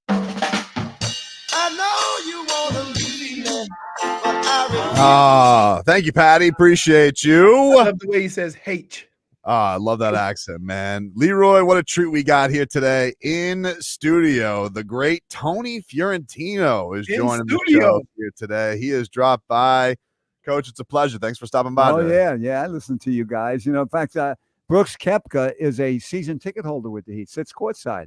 So I've gotten to know him a little bit. Really? You guys were talking about him earlier. He's a hardcore South Florida fan. Good guy. Really good. You're right, Leroy. He's a good guy. You think some of the problems he had with some of the players on the tour. He's very low key, roots for the Heat. Right. Obviously has a gorgeous wife. Okay.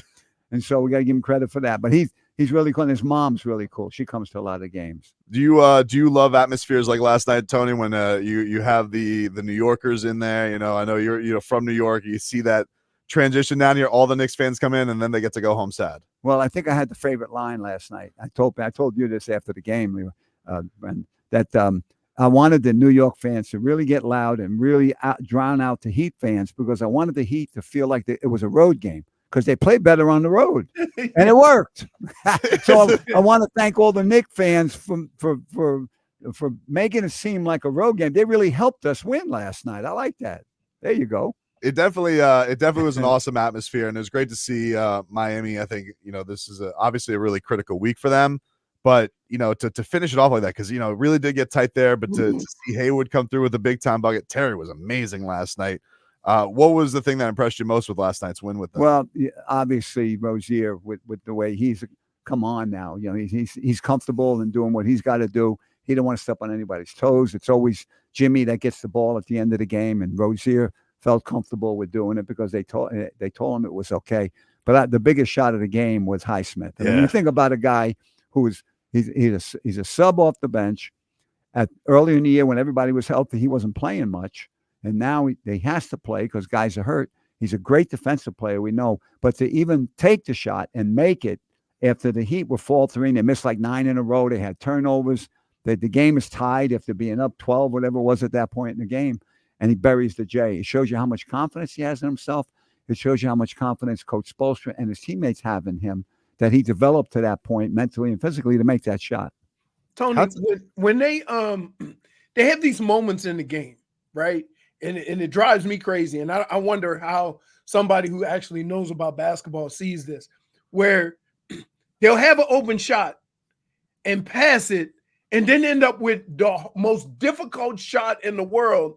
And then sometimes they'll shoot it.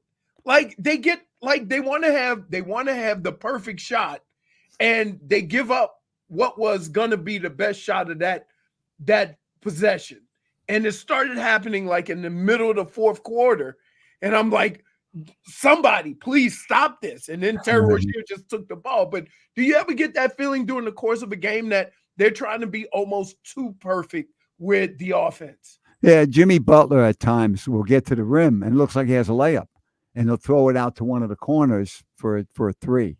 And so I know what you're saying, Leroy. That happens. Sometimes they overpass, but you'd rather them do that than not be in a situation where they should be passing it.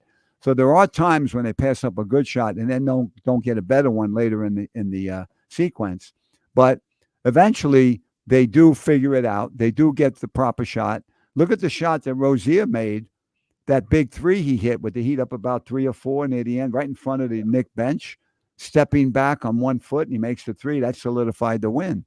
And so there are shots that they take at times that you're wondering, why did he take that? And then he makes it. Okay, so you got to live with both, I guess. Coach Tony Fiorentino's here. We're going to talk about a junior Heat camp coming on up, as they got some amazing things coming up for the summer. But I'm curious from this, Coach, with when you're on these staffs, Coach Spoelstra always talks about these this is the time where the rotation is whatever it takes.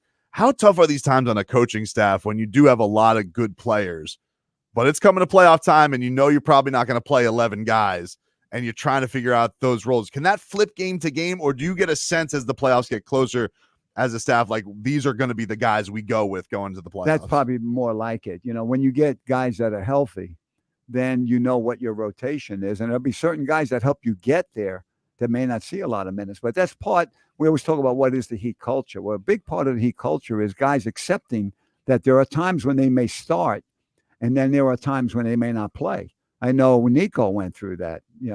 Jokic, he was starting playing game, then he wasn't playing at all. There are times then when that happens. There are other situations in the NBA where guys can't handle that mentally. And when they're, with Udonis, don't get ready, be ready, stay ready. That's a big mantra of theirs. And the guys buy into that. So not everybody, as we say, can play for the Miami Heat. And people and guys, I was with Glen Rice last night talking to a group of people. He's one of the scouts for the Heat. They have to go after, look at players that can fit into that kind of mindset, that they got to work hard. And when their numbers call, they got to be ready. And that's not easy. I mean, you guys played sports, you know about that. Leroy, I remember your guy Glen Rice at a Heat camp. I think it was like right after the pandemic, Tony. It was you guys were doing it at the arena. Bam was the guest. I don't know if you remember this, but Glenn asked him a question from the back, and he was asking, he goes, "Yeah, I got a question. Think you could beat me in a 3-point shootout?" And Bam, without a hesitation, boom. Yes. You got to love his confidence. Yes. And now we're starting to see. Wasn't very smart, but it was a good honor. Hey, Coach, he might be the best shooter I have ever seen, like up close, because I went to college with him. So with Glen Rice.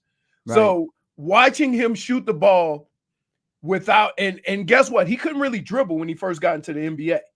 But he could shoot he could shoot the lights out. And I never saw a guy. He had the record for most points scored in a tournament. He still has it. Still has right. It. Yeah. I watched him play 6 games. He never missed. You know what I don't get? I've been trying for the last 3 years to get him into the College Basketball Hall of Fame. Oh. Coach Riley has written a letter of recommendation. Coach Fisher, his college coach, was in San Diego. And I don't understand why he's not in there. Why is there a problem? Because you're right. If he played today. Oh my God. I told him last night, if he played today, I know where I would go to borrow money. Because he'd have a lot of money, man. If he got 12 threes a game, I guarantee you, he would break the record on the percentage. Because when he first came, it was our second year. I worked with the perimeter players, and I had to work with him. We had to put the ball on the floor. He couldn't get open when he first came. By the All-Star game, he had 1 3 made. He comes into the league. He's got guys like Scottie Pippen guarding him. He's 6'8". He was always the biggest guy in college and high school, and he never had to worry about getting open. People played zone. Now he's in the NBA. He had no idea how to get open, so we had to work with him. Let me tell you one quick Glen Rice story. I told it last night to a group we were talking to. In his second year in the league, we had Willie Burton. He and Willie Burton were on the team. Willie Burton was a rookie. We go to Chicago to play the Bulls with Michael Jordan. Ron Rothstein and Michael knew each other because Ron Rothstein was Detroit trying to beat the Bulls, right? Yeah. And Ronnie really is the one with Chuck Daly that made the Jordan rules. Don't believe anything anybody tells you. It's Ron Rothstein and Chuck Daly who made the Jordan rules. Well, we're walking into the arena, the old Chicago arena, and Michael walks by, and Ronnie says, "Michael, why don't you take it easy on us tonight?" It was like January. Maybe we had 10 wins our second year. We only won 18 games that year. And so Michael says, I'm a little under the weather. I'll take it easy tonight. Don't you know, with about 6 minutes left in the game, we're up about 6. Michael goes crazy. He blocks shots. He makes jumpers. He's stealing the ball. They win the game going away. So we're leaving the arena. And don't you know, we run into him again. We're going to the buses. And Ronnie says to Michael, you told me you're going to take it easy. He goes, "You better tell those young bucks to keep quiet." Glen Rice and Willie Burton were talking smack on Michael because he wasn't playing that well. He wasn't taking over the game. Boy, they learned a big lesson right there. And every time I tell the story with Glen there, Glen just laughs because he said, "Yeah, that's true. That's true." But getting back to Bam, this I asked Tibbs about this last night about him adding the 3 to his game. He didn't take one last night, but like over the last 10 games, he is throwing up a couple. Do you think this is something that he isn't really made much of? He's like, yeah, I kind of just think it's that time. But what have you thought of Bam adding it? Do you think this is going to be a permanent staple that we'll start seeing Bam throw the 3 into his arsenal a little bit? We did a clinic about 3 years ago on the main floor, and Bam came first. He knew what time we were going to be there, so he went on the court with a coach. And all he was doing was shooting threes. And I said, you know what? Look at his form. He's going to be a good 3-point shooter one day. It's not now, it's going to be down the road. Well, this is down the road. Right. He has a real good stroke. And everything's got to work. Guys, with someone like him, we teach the glide step with all the shooters. When you shoot the ball, when you catch the ball in a situation where you're going to shoot, you step to the rim with your pivot foot, which is his left foot. You step with the right foot. You're ready to catch it in rhythm and shoot. When he does that, he's a good shooter. Now, he's not kind of like there's no way like he could be like Duncan, because Duncan shoots the ball off balance, off one leg. That's a great shooter. So everything's got to be working for him in rhythm, and he can bury that. That's going to be in his arsenal now. So Junior Heat Camp is you guys do a great job every time, spring break comes around, but your summer camps are coming on up. You guys got a couple locations. Tell us a little bit about what you got coming up this summer. We're doing something a little different now. The spring camp we just had, it's the first time we ever had 2 sites on the same week, during the same week. I ran the camp at Slam High School, and Marquise Kiffin, who's an elementary school teacher, he's been with us 26 years, great guy. He ran the camp at Cooper City High School. So we had both. And I went up there twice to see the kids and all of that. And in the summer, in July, we have 3 weeks in June. The first week is at Deerfield Beach, that really cool place up there, pickleball. Yeah. The 6 courts. And on 10th Street. Yeah. And then the 2 weeks after that, the last 2 weeks in June, we're all together at Cooper City High School. Then we break for the 4th of July week. And then the 4 weeks after that, we've got 4 weeks at Slam, and the same 4 weeks that we'll have the same format where the kids can go to Cooper City High School. And so we've gotten a lot of coaches that we've got brought aboard. We're breaking in a lot of coaches. And what it does, it allows us to reach more kids in the same week, rather than kids have to decide, well, maybe I have to go to Slam from Broward or have to go to Broward from Dade County. And it does both. And both facilities are great facilities for a camp, and the people there are really cool in helping us run a great camp. From your perspective, Coach, I remember we talked a couple of years about like the way you're teaching kids these days. Like, do you still same way, even though everybody wants to be, Steph and the way they're shooting these days and doing crazy shots? Like, what are the things that you like to instill in these kids when they do come to a Heat camp? I'll get to that in a second, but it's interesting you said about 4 years ago at Miami-Dade College, a kid comes dribbling down the floor 2-on-1. He does exactly what he should do. He draws the defender to him. He's got a teammate cutting to the left lane. He throws a perfect bounce pass, and the ball goes out of bounds. Kid stopped at the 3-point line. You think he watched Steph shoot on TV? He is. I saw him the other night. He's still it's hypnotizing seeing him go through his little routine, and he's a showman. Like he's doing that that pregame routine, and everybody's just captivated watching him. You think he had a little influence over the woman that scored 40 the other night? Clayton Clark. She is. Have you ever found? I've never found myself watching as much women's basketball as I have these last 2 years, and I can't take my eyes off of it. Some of the most fun I've ever had coaching. I was a high school coach, a head coach in high school, assistant in college, assistant with the NBA, and then assistant with the WNBA, and really enjoyed working with the women. They work hard, they fall down, they get right back up. I was shocked one time when I worked out a few of the girls, women individually, and they thanked me. They said, thank you. They were so pleased to have someone working with their individuals. But yeah, we do. In our camp, we like to teach life skills as well as basketball skills. It's easy to bring in the Heat culture and tell them what that's all about, because that's what we want them to do. First thing I do on Monday morning, I'm going to ask you an odd question. How many of you made your bed this morning when you got up? And you maybe out of 100 kids, you get about 20. By the end of the week, almost all of them are raising. I had a mom come up to me last year, the last week in the camp of the summer at Slam on a Wednesday morning. So I had a Monday and Tuesday when I said that to him. Wednesday, the mom comes up to me and says, my 8-year-old son made his bed this morning. And not only that, he showed his 6-year-old brother how to make the bed. What's better than that? Listen, I might have talk about responsibility. I might have sent Tommy there just for that. What about the handles? So I tell them why it's important. The responsibility, taking responsibility for your own actions. Why does somebody have to tell you? I give them homework where you got to former high school teacher. So you got to, when you go home, do a chore without being told. Okay. And we talk about trying to make people smile the rest of the day, give your mom and dad a hug. We talk about gratitude. We talk about all the important things, kindness and things of that nature. And the other thing I tell them on Monday, right from day one, there was no negative stuff being said in this camp. I'll call your mom and dad, tell you come and get you. We don't need your check. All right, you go home. So we don't want kids like to pick on each other. I do a lot of that stuff in the classrooms too, as well. The anti-bullying stuff and the kindness and all that kind of stuff. We'll continue on with the coach, Tony Fiorentino. If you guys want to register, heat.com/junior camp is where you guys can find it. They start up second week of June 10th, as he said, the Pickleball Sports Complex in Deerfield Beach. They're running 2. Cooper City High School coming up this summer as well. Slam Miami High School for everybody down here in Dade. So we'll continue on with the coach, Tony Fiorentino, after this.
Jeep Ram, home of the $8,000 trade. Kendall Dodge Chrysler Jeep Ram.com.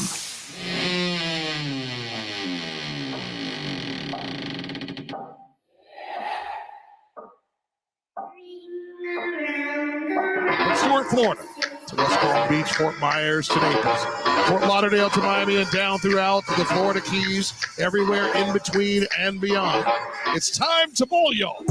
Rozier for three, and he knocks it down, and one. McBride cracked it. Nico Rozier, three from top of the arc, knocks it down. Number 4 in 5 tries for Terry. Duncan. 3 gets it to Terry for the 3 at the end of the shot clock as he was flying and leaning left. Knocked it down right on time. Ancient Rozier. Terry has it. Working the right side. Fires up a prayer that's answered from the right side of the arc. Right wing, yummy goodness for Rozier. His 8th splashdown. Haywood with the tap to Bam, and that should do it. Oh, playing all the music we love. As this one belongs to the Heat. There you have it last night. Miami Heat audio experience. Jason Jackson on the call. Terry Rozier. What a night it was. We got the great Tony Fiorentino, the coach, joining us here in studio. He has to feel super, like, you come to a new team, coach, you have a performance like that, especially right before the playoffs. I got to imagine now his teammates are like, all right, well, this guy, we can ride him in a playoff game with shot making like that. He came in with a rep, and then he backed it up. I heard, I think in the last 3 games, he's made 19 threes. I think that's the stat. And so he brought an element that the Heat didn't have. He's not very big, but he's very fast, very quick, gets the ball up the floor, and he's a big-time shot maker with the game on the line. He's done that his whole career. And so he was stuck a little bit in Charlotte because they're rebuilding there, and it didn't show as much. But now he's with a team, obviously, that has a chance to has championship aspirations, and he can be part of it, a big part of it. And now he's gotten comfortable in his role.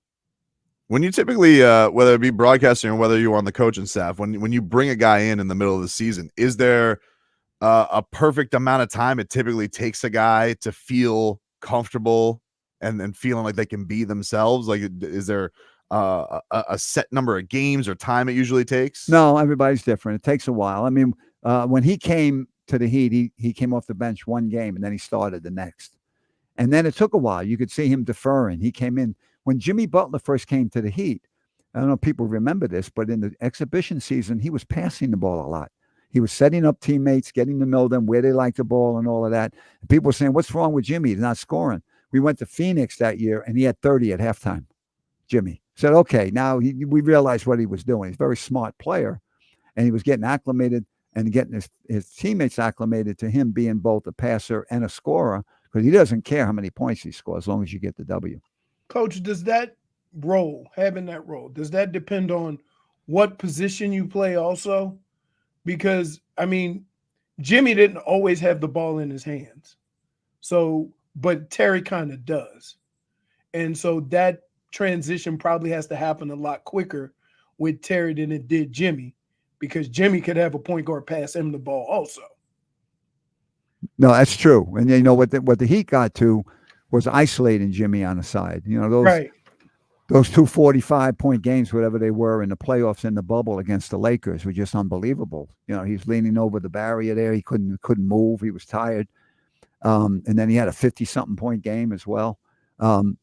He proved to the league that he wasn't going to get lost in Miami. People thought he made a huge mistake leaving Philadelphia. I remember people saying, oh, he's coming to Miami to retire. Some of the big names in sports that we won't mention, okay, were getting on his case saying he'll never thrive. And then look what happened. It just went the other way. He showed he's one of the great clutch scorers in the playoffs in the NBA.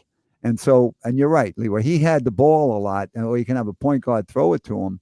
Here you got Rozier where he can make a decision on whether he's going to take the shot or get into the lane and set up a teammate. And he had to get comfortable not giving the ball to Jimmy like last night. Jimmy deferred to him because he was hot. Jimmy's a smart player. Right. And so you go to the hot hand. If Jimmy had made 2 or 3 baskets in a row, he would have gotten the ball from Rozier. Jimmy is he really is a fascinating star because he really, end of the first round guy. He does like to play. He always says, like, I don't I'll do what's necessary, but he does really like to play the right way.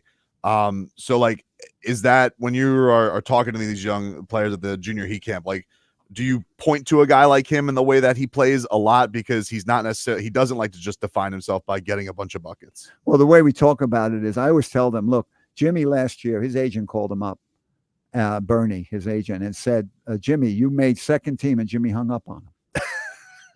He didn't care that he was second team All NBA. We lost in the finals. That's all that mattered to him. That's who he is.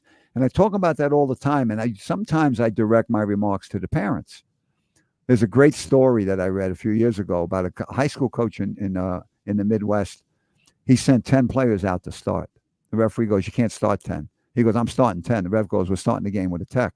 He walked back to the bench, turned around to the parents sitting behind the bench, said, see, told you I can't start 10. Okay. A great story. So you got to learn your role. The parents have to learn the role. And if you got a problem with the coach, you don't start screaming at the kid or the coach. You get a little private meeting, So sometimes what I'm doing is when I'm talking to the kids and I got a big audience with the parents, I'll direct I'm saying something, but it's really to the parents. You got to know your role within that team. The whole thing is the team comes first. And what can you do to help your team? And Udonis is a perfect example of that.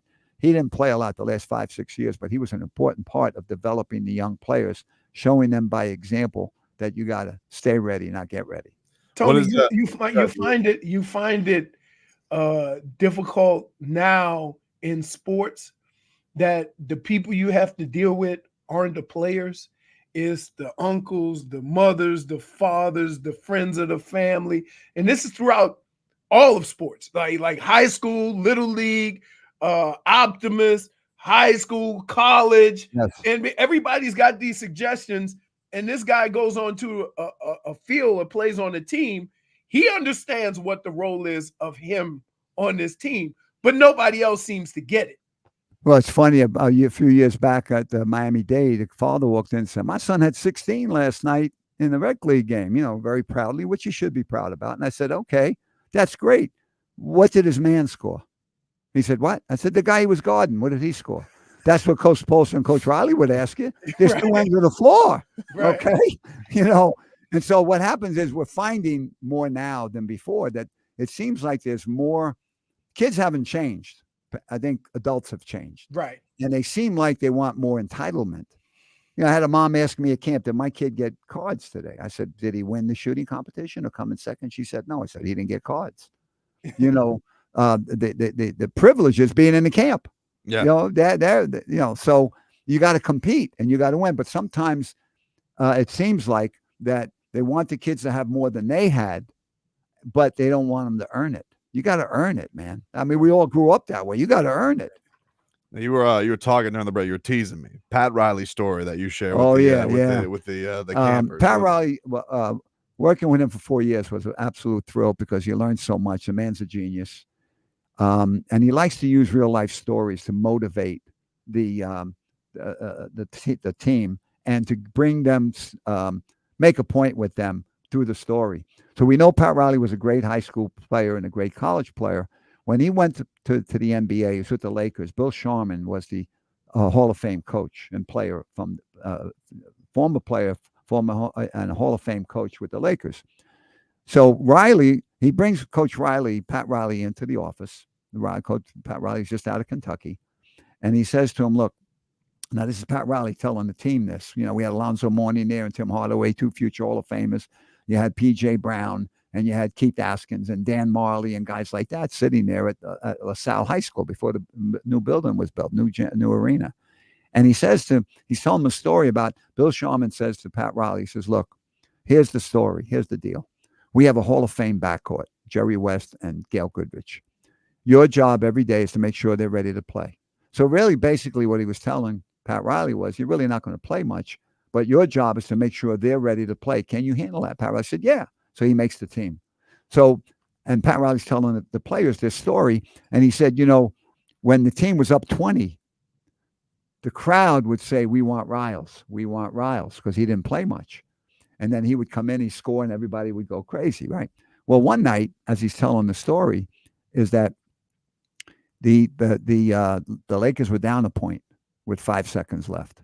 So Bill Sharman calls timeout. He says, okay, here's what I want you to do. Throw the ball to Riles at the top of the key. Wilt Chamberlain on the team, pinned down on the weak side, the help side, and have Jerry West come off the screen. To this day, Jerry West, one of the greatest clutch shooters of all time. That'll be forever. What a great, great clutch shooter Jerry West was. So he said, Riles, you throw it to Jerry. Jerry hits the shot. We win the game by 1. So it's okay. So they take the ball out. Riles is telling the story. He catches the ball and he looks up. Nobody's on him. 5, 4, 3, 2, 1. He shoots and misses. And the crowd, they love Riley when he's coming in when they're up 20, but they don't want him taking the chance, the game winner. So he goes in the locker room, and his locker happens to be next to Wilt Chamberlain. Wilt said, Riles, what'd you do? He goes, I was open. Wilt says, there's a freaking reason you were open. So he's telling his players, look, you got to know what you do well and what you don't do well. And don't do what the opponent wants you to do. You got to do what's best with your. Jerry West is standing wide open over there on the left wing, and he didn't throw him the ball. That's awesome. Great story. That Great is awesome. Story. The coach, Tony Fiorentino. Before we get you out of here, Junior Heat Camp coming up this summer for you guys. You guys can register heat.com/junior camp. Typical day at camp. What are kids in for on a typical day? Well, we tell them we play 2 5-on-5 games every day, so they get 10 games. They love the 5-on-5 games. Monday, Wednesday, and Friday, we teach we have a 3-on-3 competition. We show them how to play. If you know how to play 3-on-3, you know how to play 5-on-5. We have 2 skill work sessions every day. The coaches get their teams, and we tell them what we'd like to do. We work on pick and rolls. We work on different things, dribbling, shooting, all that sort of stuff. And what I really enjoy is that Michael Lissack from the PR department does a great job always getting us a Heat player to come to the camp. And what I've done over the years, I've changed it. He used to come in the gym and do stuff, not anymore. He comes and he talks to the kids. He gives an autograph. They leave with an autographed picture of him, and they take a picture with him that they get the next day. And so and we just had Nico. He was with us at Miami-Dade. I mean at Slam, and Udonis was at Cooper City. And what I love about it is when they answer questions, they usually reinforce the things we've been telling the kids all week, especially Udonis. Udonis is a great speaker, and he inspires, just like he inspired his teammates. He inspires the campers on what's important and different things of that nature, the life skills that we teach all week. So that's basically the camp. And then we have an awards ceremony on Friday, and we never give out. I don't care who the best player is, the best shooter. The award we gave out at Slam was who's the most willing passer. Not the best passer, the most willing passer. One from each team would win, one kid from each team. And then we had the best teammate award and the camper of the week award. And then we gave out another award was don't give up. And we give out a coach of the week award now. Very so cool. It's all encompassing, and it's really, we have a great time. And I tell them the most important thing I want from them for the whole week, for them, have fun. Sounds like a great way to have your little members of Heat Nation go out and get their skills right. The coach, Tony Fiorentino, does a fantastic job. Thanks for stopping by, Coach. Really appreciate it. Thanks, guys. You do a good job. I enjoy listening to you. We'll take a break. Back with more after this.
right, welcome back.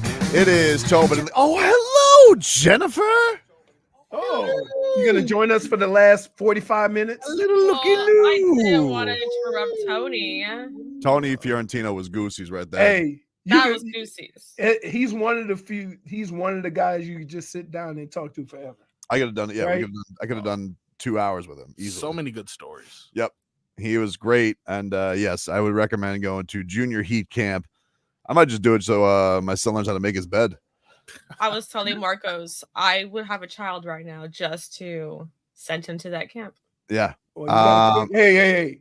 In order to get to that point, hypothetical situation. Hypothetical, not we must respond. Nope. In order to get to that point, you got to stop cropping guys out. I'm gonna just say that. Cropper. Don't make me crop. You can. Hey guys, look, I'm cropping myself out. It's a joke only for you. Come on, wait. What did you expect? Why? What did you expect? Why? I'm out here just trying to rave about Tony, and you're just ruining it. You're ruining it. You're the one that said I would have a kid just to send him to the camp. I would have a kid. You right opened now. the door. You know what that was like? That was like, hello, who is it? Jokey joke. Come on in. I mean, if you're paying, you can have my child. I'm not gonna lie to you. You can take him to the camp. It's not that much, not that expensive. You want to mix things up here, Frog Boy? Let's mix it up.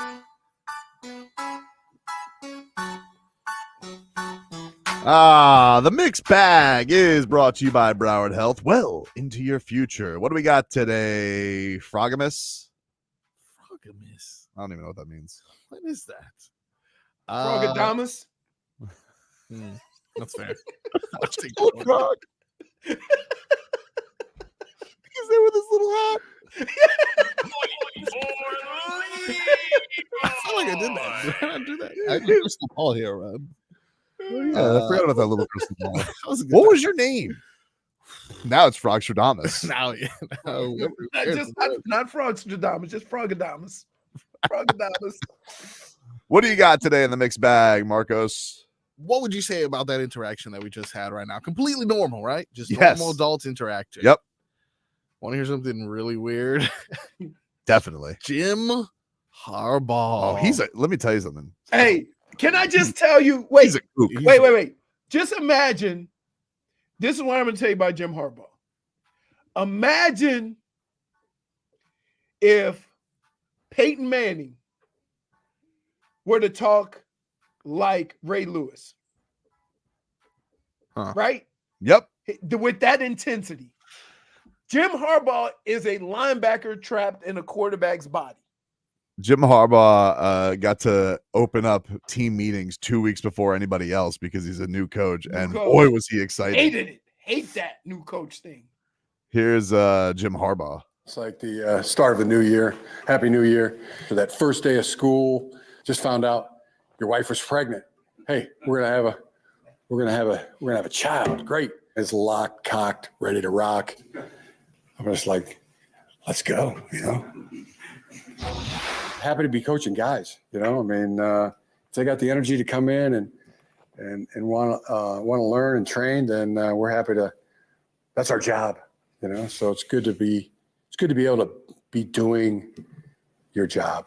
I just feel like now, it's complete. It's more complete now. I feel like a coach again.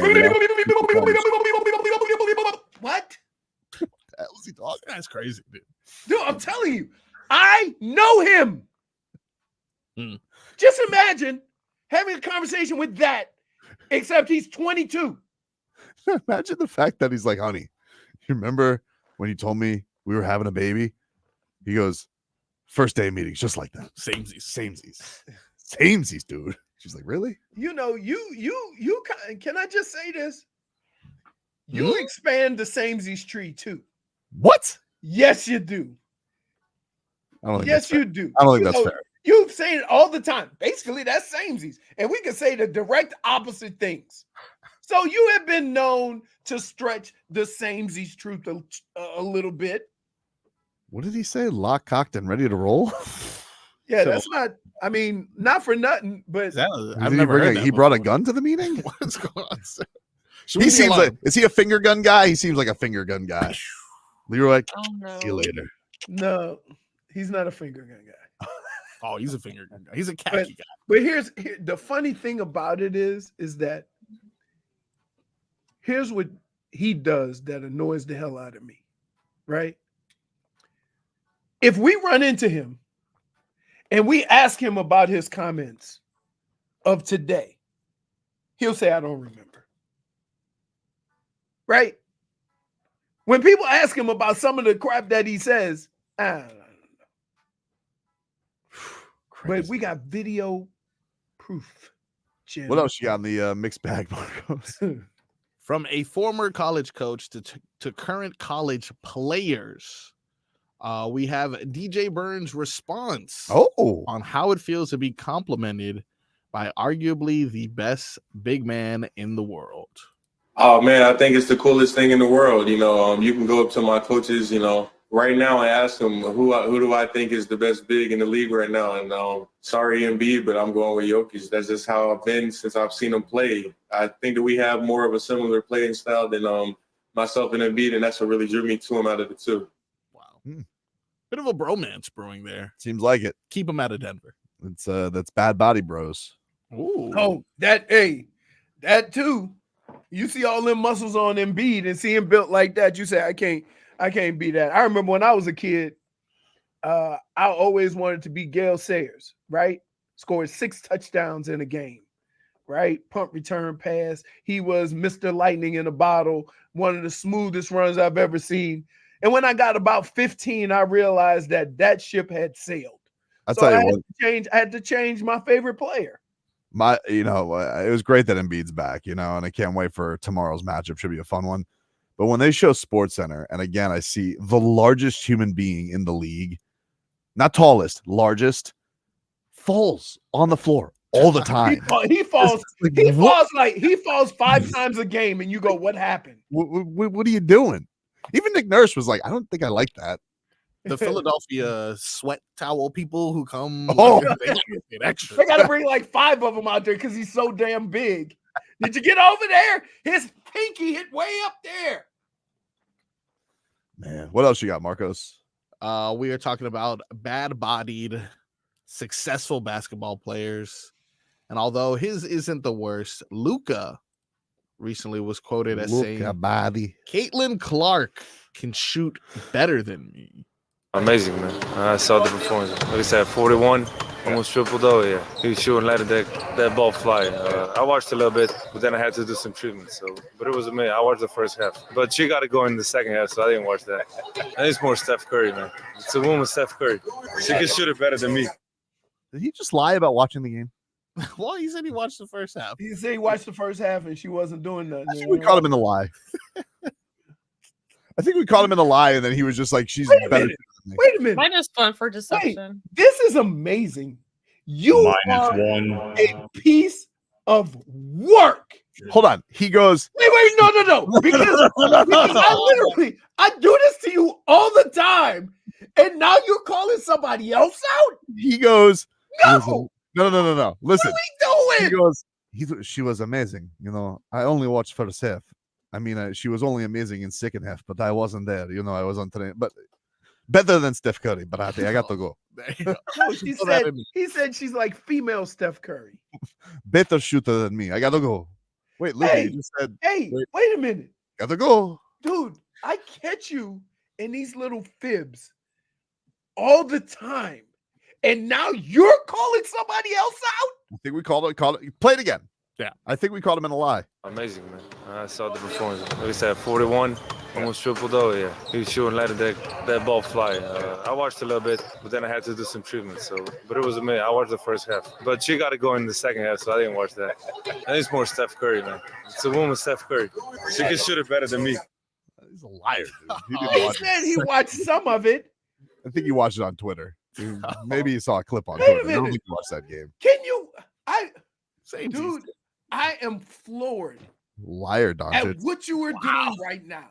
What do you mean? We called this Tuesday on this show. You do this all the time. Why? Just because I had a different opinion of our defensive stars' injuries? Big deal. We almost got in a fist fight because you said they'll be ready for week 1. You got to account for the We setback. almost got in a fist fight over it. But I understand. It looks. I'm hopeful, but what about the setback? No. Oh my God. We almost came to blows because I was telling you they won't be ready by week 1. And you go, ahead of schedule. Ahead of schedule. They seem ahead of schedule. No, you kept saying, dude, see, Marcos is lying because mandatory he knows. week Yeah, right. Yes.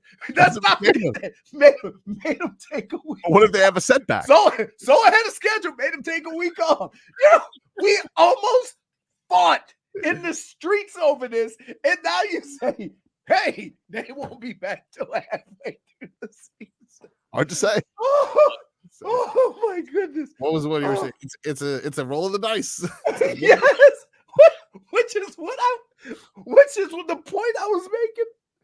Oh, help me. What am I doing? Get some for the show. Dude, look, I'm sweating. I'm so mad. Look, I'm literally sweating. I'm so mad at this man right now. Man, take it easy, Leroy. No, I'm not going to take any. Hold on. Need some ice cream. I don't need ice cream. I need him to stop lying. Hey, Tortuga Music Festival is coming to Myrtle Beach this weekend. We got your chance to win a pair of 3-day passes to see Laney Wilson, Hardy, Old Dominion, Jason Aldean, and more. If you want to go right now, caller 3. Caller 3 to 305-567-0560. 305-567-0560. Caller 3 will get a pair of 3-day passes to Tortuga. Caller 3 to 305-567-0560 will win those 3-day passes to Tortuga. That's going to be fun. That's this weekend. Also this weekend, Live. We got Love back. We got Live. Leroy, just live, man. It seems like it's going to be a good time, buddy. Yes. Listen, this Friday, we will be out there. Come out there and say hi to us if you see us. But golf's boldest league is coming back to Miami this Friday, April 5th through Sunday, April 7th. And now's your chance to be there. Catch Live Golf at Doral Blue Monster and see John Rahm, Brooks Koepka, and Dustin Johnson take on one of the world's most fearsome golf courses with live DJs and Akon. Tickets are selling fast, so grab yours now at livegolf.com. That's livegolf.com. WQA.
Cats can't win.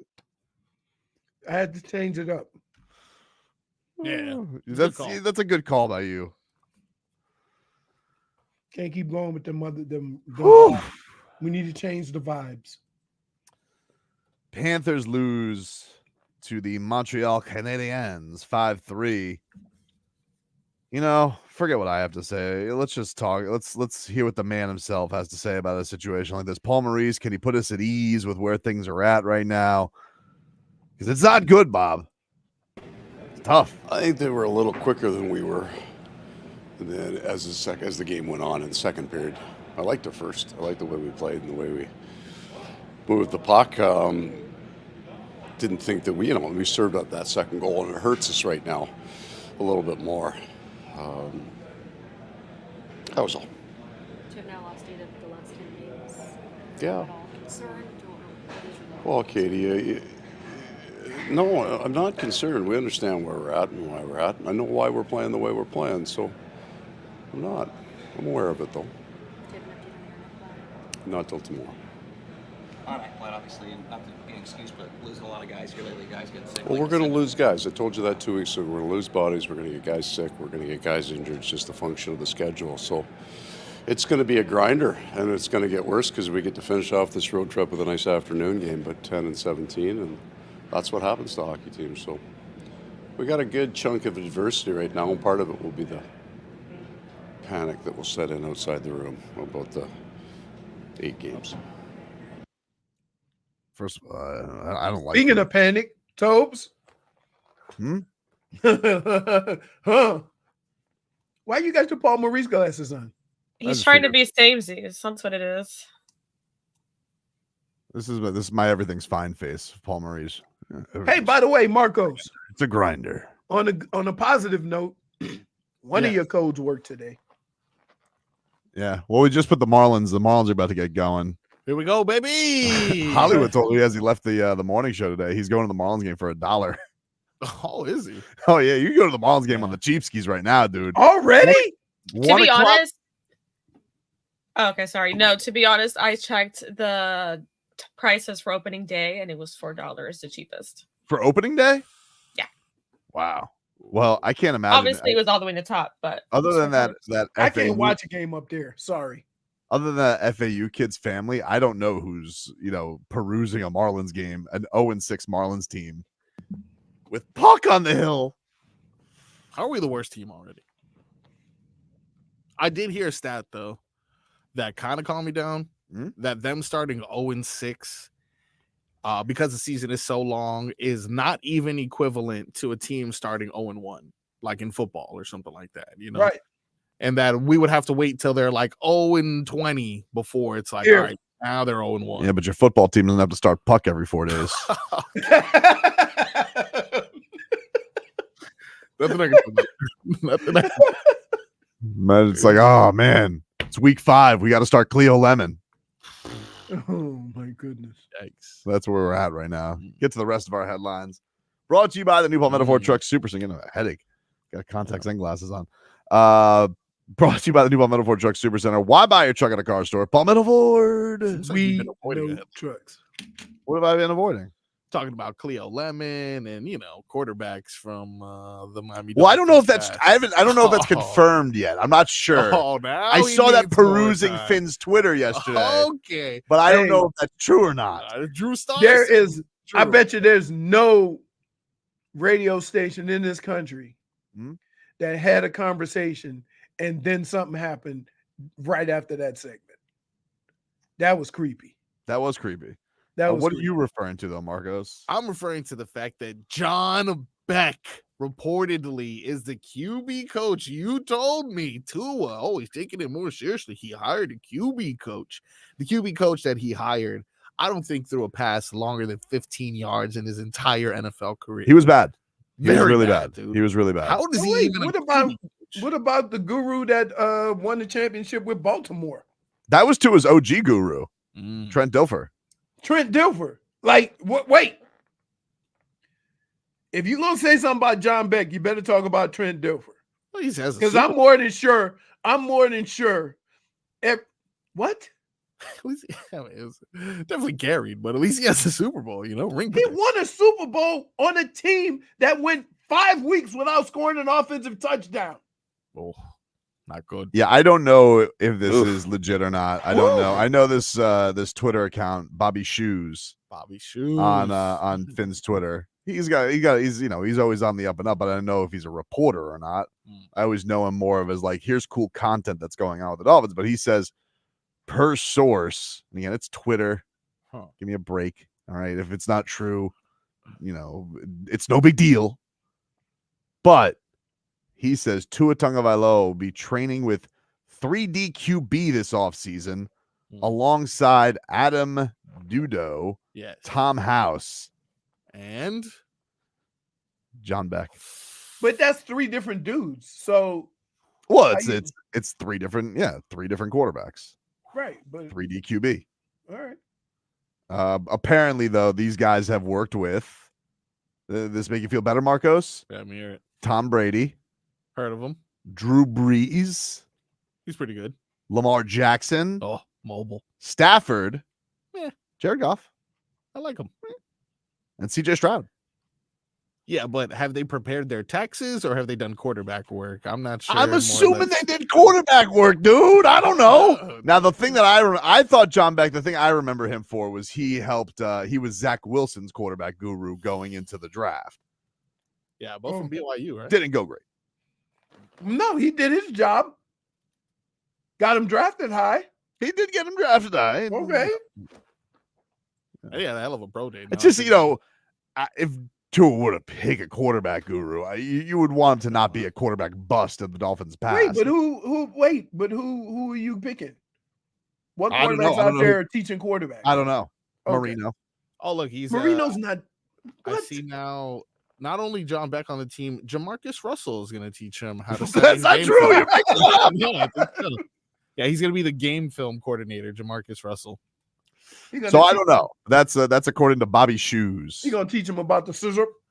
What are we doing, man? We got the Rays on TV. Yeah, what's up with that? Where's the Marlins? What the hell's going on, Bally? Is this live? That was good. I don't want to Are get the Marlins on Sun? Where the hell are the There's- Marlins? I have Are they like not on TV 17 today? Valley stations. Yeah, but I know. You know how our station is. You have to have it like programmed in right and all that stuff. And then for some reason, a Carson rookie throwbacks today on NFL Network is a Carson Palmer on the Raiders. It should be on Valley. Who's on? It must be the other. It must be on the alt station. We don't get that. It's all right. I got Bally on my computer. I don't need Marcos to watch the game. Are the Marlins playing now? Yeah. What's that? Yeah. The game started? Let's see. Did the game start? Yes, sir. Because I'm better tell you better get them first 3 innings in. Hold on. I can go right here. Well, if you They're on want top of to the see, first. you can watch the Rays game on 3 different channels apparently, but no Marlins game. I don't know if this. Somebody is also saying that it is true. A Dolphin source listening. He's saying that he's the source. He is. Yeah, it is. I love it. I'm reporting. He also says that the name isn't Shoes. It's Shouse. Shouse. I thought it was S House. Shouse. Really? I think Bobby Shoes is a cooler name, though. So who say? You would agree. Bobby Shoes is a cooler name. Bobby Shoes? Sounds like he returned. Hey, there's Bobby Shoes over there. Oh, Bobby Shoes. Breaking that Dolphins news. Hey, no one returned a punt like Bobby Shoes. You need that Dolphins news, you call Bobby Shoes. It's been too long since I've made fun of the Knicks. We take a break. 15 minutes of heat is next. QAM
Dodge Chrysler Jeep Ram, home of the $8,000 trade. Kendall Dodge Chrysler Jeep Ram.com.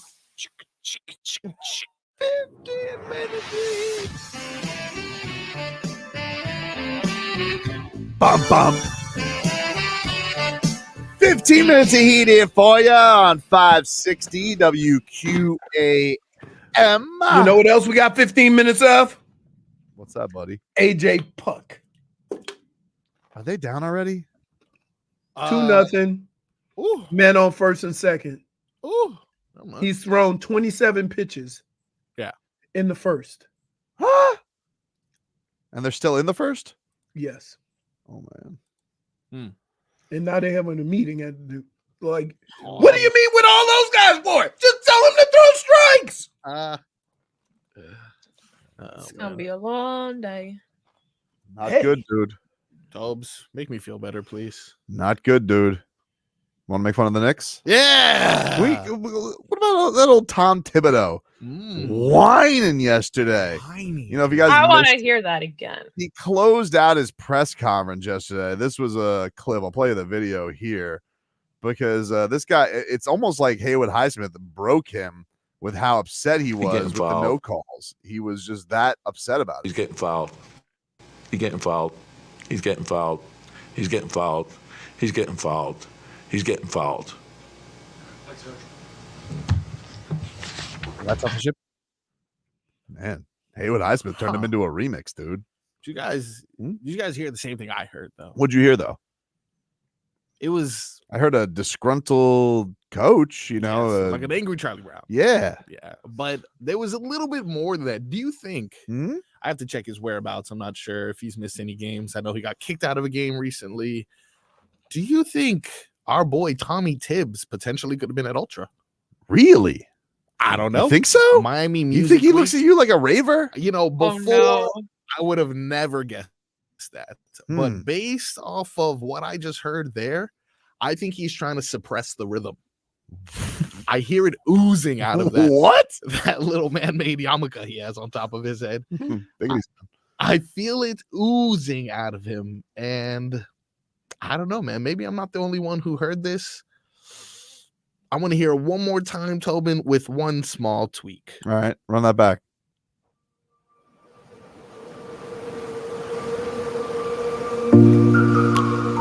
He's getting fouled. He's getting fouled. He's getting fouled. He's getting fouled. He's getting fouled. He's getting fouled. He's getting fouled. He's getting fouled. He's getting fouled. He's getting fouled. Get. Nobody makes me bleed my own blood. Nobody. He's getting fouled. He's getting fouled. He's getting fouled. He's getting fouled. He's getting fouled. He's getting fouled. He's getting fouled. He's getting fouled. He's getting fouled. He's getting fouled. He's getting fouled. I have nipples, Greg. Could you milk me? He's getting fouled. Man. Tommy Tibbs. I would go to Ultra for this. Makes you want to hump a tree. He's getting fouled. Taj Gibson. He's upset because he doesn't have Taj Gibson. Remember we went to Vegas and they had the Ultra at the racetrack. So everybody in Vegas was naked. I love your shoe. Yes, I got on the elevator. A guy was petting a shoe. Yeah, what kind of shoe was it? I don't know, but his girl was laughing at him because he had Was it his shoe or his girl's shoe? His shoe. He was one-footed. He had a shoe on one foot, and the other shoe he was petting. Well, like this. He was fouled. He's getting fouled. Okay. He's getting fouled. He's getting fouled. You're getting fined. By the way, You're getting fined. You're getting fined. Do not sleep on these. Okay. Kettle cooked chips, everyone. Nope. Look at the flavor. Lime and pepper. You love to brag about snacks that we don't have. I'm just saying it's a game changer. You go next time. We don't have him, but we can hear him. You're very big with the ASMR on the snacks. He's getting fouled. He's Don't getting look fouled. at me that way after See you what he cried should at have me. What he should have done though is he should have done an Erik Spoelstra before you go on a rant like that. Is you got to be like, listen, NBA, do not fine me, but he's getting fouled. I'm just saying what's happening. You know, you guys can't do anything, but instead he's going to lose $25,000 because he doesn't know how to do it. Like, no, he's not going to lose anything. He didn't. Oh, he's getting fined. No, he's not. Oh, he's not getting fined. He didn't say nothing about the officials. What are you talking about? He just said he's getting fouled. Dude, he's wow. Can I just tell you? A lot of Marlins below the Mendoza line. Yeah, well, those not if you want to look at high numbers, go look at ERAs. Oh, but here, since they lost the lead 12 seconds into the game, maybe this is going to be the opposite. They're going to come back. Didn't work that way yesterday. No. Nope. And here was Spo after the game pouring the praise on old Scary Terry. Introduction early on in his career, and then it's really been the last 5 years where people have forgotten. But he's always had a competitive disposition about him. Even going back to college, he's played big in big games. That's when he's been at his best. But you never really know until you're in these environments, and it's taken him, some time to get comfortable here. And we wanted to show him a little bit of grace through that, but we had a ton of moving parts, and I think by now he knows that everybody wants him to be that aggressive, and you hear that, hey, go be yourself, but what does that actually mean? When you have Jimmy and Bam telling him that, all right, okay, it's okay for me to take over moments during the course of the game, and particularly late. It just shows you, what he's capable of, because he's done that a lot, even in Charlotte when they weren't playoff ramification type games, but they still are fourth quarter clutch games. In other words, he was saying, you guys saw a looter in the riot. I saw a good basketball player. He was amazing yesterday. Oh my goodness. That last three he made. And it was insane. It was just like, why? The onions on him, dude. Love. This is him on a Scary Terry after the game yesterday. Because in a lot of ways, Kevin Love is like a bro. Yeah, he's definitely, arrived into a role where he's able to be himself. We've wanted him to be that early on, when he got here. But I think it's like when I first got here, I wanted it so bad. But he's been a childhood fan of this organization and this team. So I feel like he's finally settled in, and it's an amazing thing to see just him, getting back to, being Scary Terry and being Terry Rozier. Oh, Goosies. Stupid Knicks fans yesterday. Goosies. Goosies galore. Is Kevin Love older than he's like a year older than Jimmy, right? They're closer than you think. It's closer than you think. Right. Kevin Love, 35. Well, you fell right into that. Right. Jimmy Butler, 34. Yeah, which is crazy, right? Kevin Love seemed like he played a lot more basketball than Jimmy. Huh. It's the gray hair.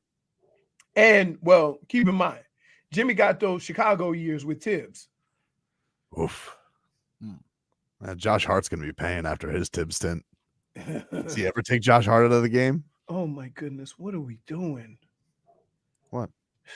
Every batter starts off 0-2 swinging that garbage. Is it still 2-0 though? Are the Marlins up now? No, they're down. They're getting, oh my God. Gave up 2 in the first inning. No, I meant, are they up to bat? Yeah, they're up to bat, but one out because Arias swung at garbage. And now Bell's 0-2, 1-2. Big money. Oh, for crying out loud. What? He fell for the Stanton. Oh, low and away slider. And he's a righty against a lefty. Hey, before we get out of here, JFig wants to give away her tickets to Breaking Benjamin, Daughtry, and Stain. They're going to be the I Think Financial Amphitheater in late September. And we got your chance to win right now. Caller number 4 to 305-567-0560. 305-567-0560. Caller 4 to 305-567-0560 will win a pair of tickets to Stained, Breaking Benjamin, and Daughtry. at the I Think Financial Amphitheater in late September. It's a Live Nation show. If you guys want to win, call or forward to 305-567-0560. If you guys missed it earlier in the show, the great Tony Fiorentino joined us. We talked a little Heat Knicks and great Heat stories with the coach. He's next.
Leroy, what a treat we got here today in studio. The great Tony Fiorentino is joining the show here today. He has dropped by.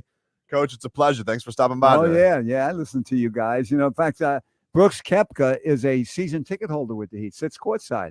So I've gotten to know him a little bit. Really? You guys were talking about him earlier. He's a hardcore South Florida fan. Good guy. Really good. You're right, Leroy. He's a good guy. You think some of the problems he had with some of the players on the tour. He's very low-key, roots for the Heat. Right. Obviously has a gorgeous wife, okay? And so we got to give him credit for that. But he's really cool, and his mom's really cool. She comes to a lot of games. Do you love atmospheres like last night, Tony, when you have the New Yorkers in there? I know you're from New York. You see that transition down here. All the Knicks fans come in, and then they get to go home sad. Well, I think I had the favorite line last night. I told you this after the game, that I wanted the New York fans to really get loud and really drown out the Heat fans, because I wanted the Heat to feel like it was a road game, because they play better on the road, and it worked. So I want to thank all the Knicks fans for making it seem like a road game. They really helped us win last night. I like that. There you go. It definitely was an awesome atmosphere, and it was great to see Miami. I think this is obviously a really critical week for them, but to finish it off like that, because it really did get tight there. But to see Haywood come through with a big time bucket, Terry was amazing last night. What was the thing that impressed you most with last night's win with them? Well, obviously Rozier with the way he's come on now. He's comfortable in doing what he's got to do. He don't want to step on anybody's toes. It's always Jimmy that gets the ball at the end of the game, and Rozier felt comfortable with doing it because they told him it was okay. But the biggest shot of the game was Highsmith. I mean, you think about a guy who's he's a sub off the bench. Earlier in the year when everybody was healthy, he wasn't playing much, and now he has to play because guys are hurt. He's a great defensive player, we know, but to even take the shot and make it after the Heat were faltering, they missed like 9 in a row. They had turnovers. The game is tied after being up 12, whatever it was at that point in the game. And he buries the J. It shows you how much confidence he has in himself. It shows you how much confidence Coach Spoelstra and his teammates have in him, that he developed to that point mentally and physically to make that shot. Tony, when they have these moments in the game, right? And it drives me crazy. And I wonder how somebody who actually knows about basketball sees this, where they'll have an open shot and pass it and then end up with the most difficult shot in the world. And then sometimes they'll shoot it. Like they want to have the perfect shot, and they give up what was going to be the best shot of that possession. And it started happening like in the middle of the fourth quarter. And I'm like, somebody please stop this. And then Terry Rozier just took the ball. But do you ever get that feeling during the course of a game that they're trying to be almost too perfect with the offense? Yeah, Jimmy Butler at times will get to the rim and it looks like he has a layup, and he'll throw it out to one of the corners for a three. And so I know what you're saying, Leroy. That happens. Sometimes they overpass, but you'd rather them do that than not be in a situation where they should be passing it. So there are times when they pass up a good shot and then don't get a better one later in the sequence. But eventually they do figure it out. They do get the proper shot. Look at the shot that Rozier made, that big three he hit with the Heat up about 3 or 4 near the end, right in front of the Knicks bench, stepping back on 1 foot, and he makes the three. That solidified the win.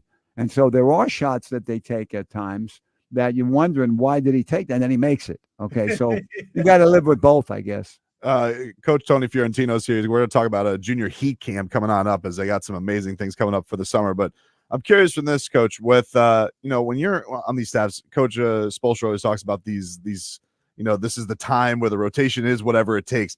How tough are these times on a coaching staff when you do have a lot of good players, but it's coming to playoff time and you're probably not going to play 11 guys and you're trying to figure out those roles? Can that flip game to game, or do you get a sense as the playoffs get closer as a staff, like these are going to be the guys we go with going to the playoffs? That's probably more like it. When you get guys that are healthy, then you know what your rotation is. And there'll be certain guys that help you get there that may not see a lot of minutes. But that's part, we always talk about what is the Heat culture. Well, a big part of the Heat culture is guys accepting that there are times when they may start, and then there are times when they may not play.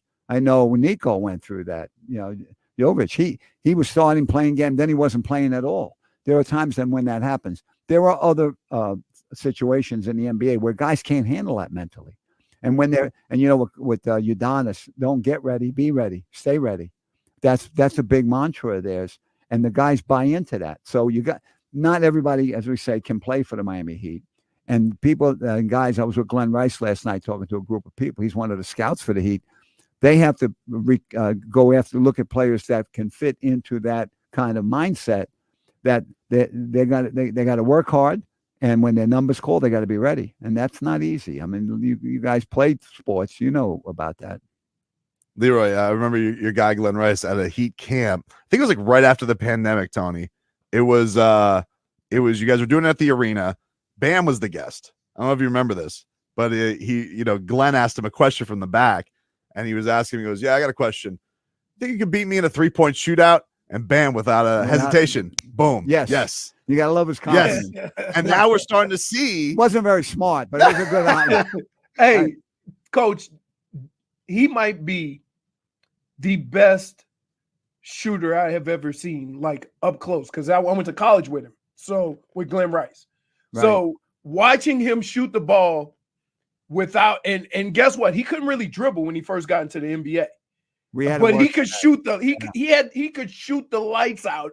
And I never saw a guy. He had the record for most points scored in a tournament. He still has it. Still has it. Right. Yeah. I watched him play 6 games. He never missed. You know what I don't get? I've been trying for the last 3 years to get him into the College Basketball Hall of Fame. Oh. Coach Riley has written a letter of recommendation. Coach Fisher, his college coach, was in San Diego. And I don't understand why he's not in there. Why is there a problem? Because you're right. If he played today. Oh my God. I told him last night, if he played today, I know where I would go to borrow money. Because he'd have a lot of money, man. If he got 12 threes a game, I guarantee you he would break the record on the percentage. Because when he first came, it was our second year. I worked with the perimeter players, and I had to work with him. We had to put the ball on the floor. You know, he couldn't get open when he first came. By the All-Star game, he had 1 3 made.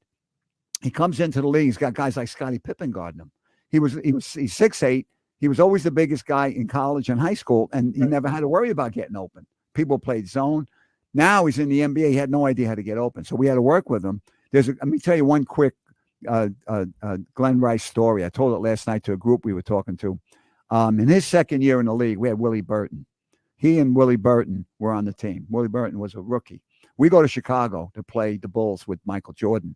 Ron Rothstein and Michael knew each other because Ron Rothstein was Detroit trying to beat the Bulls, right? Yeah. And Ronnie really is the one with Chuck Daly that made the Jordan rules. Don't believe anything anybody tells you. It's Ron Rothstein and Chuck Daly who made the Jordan rules.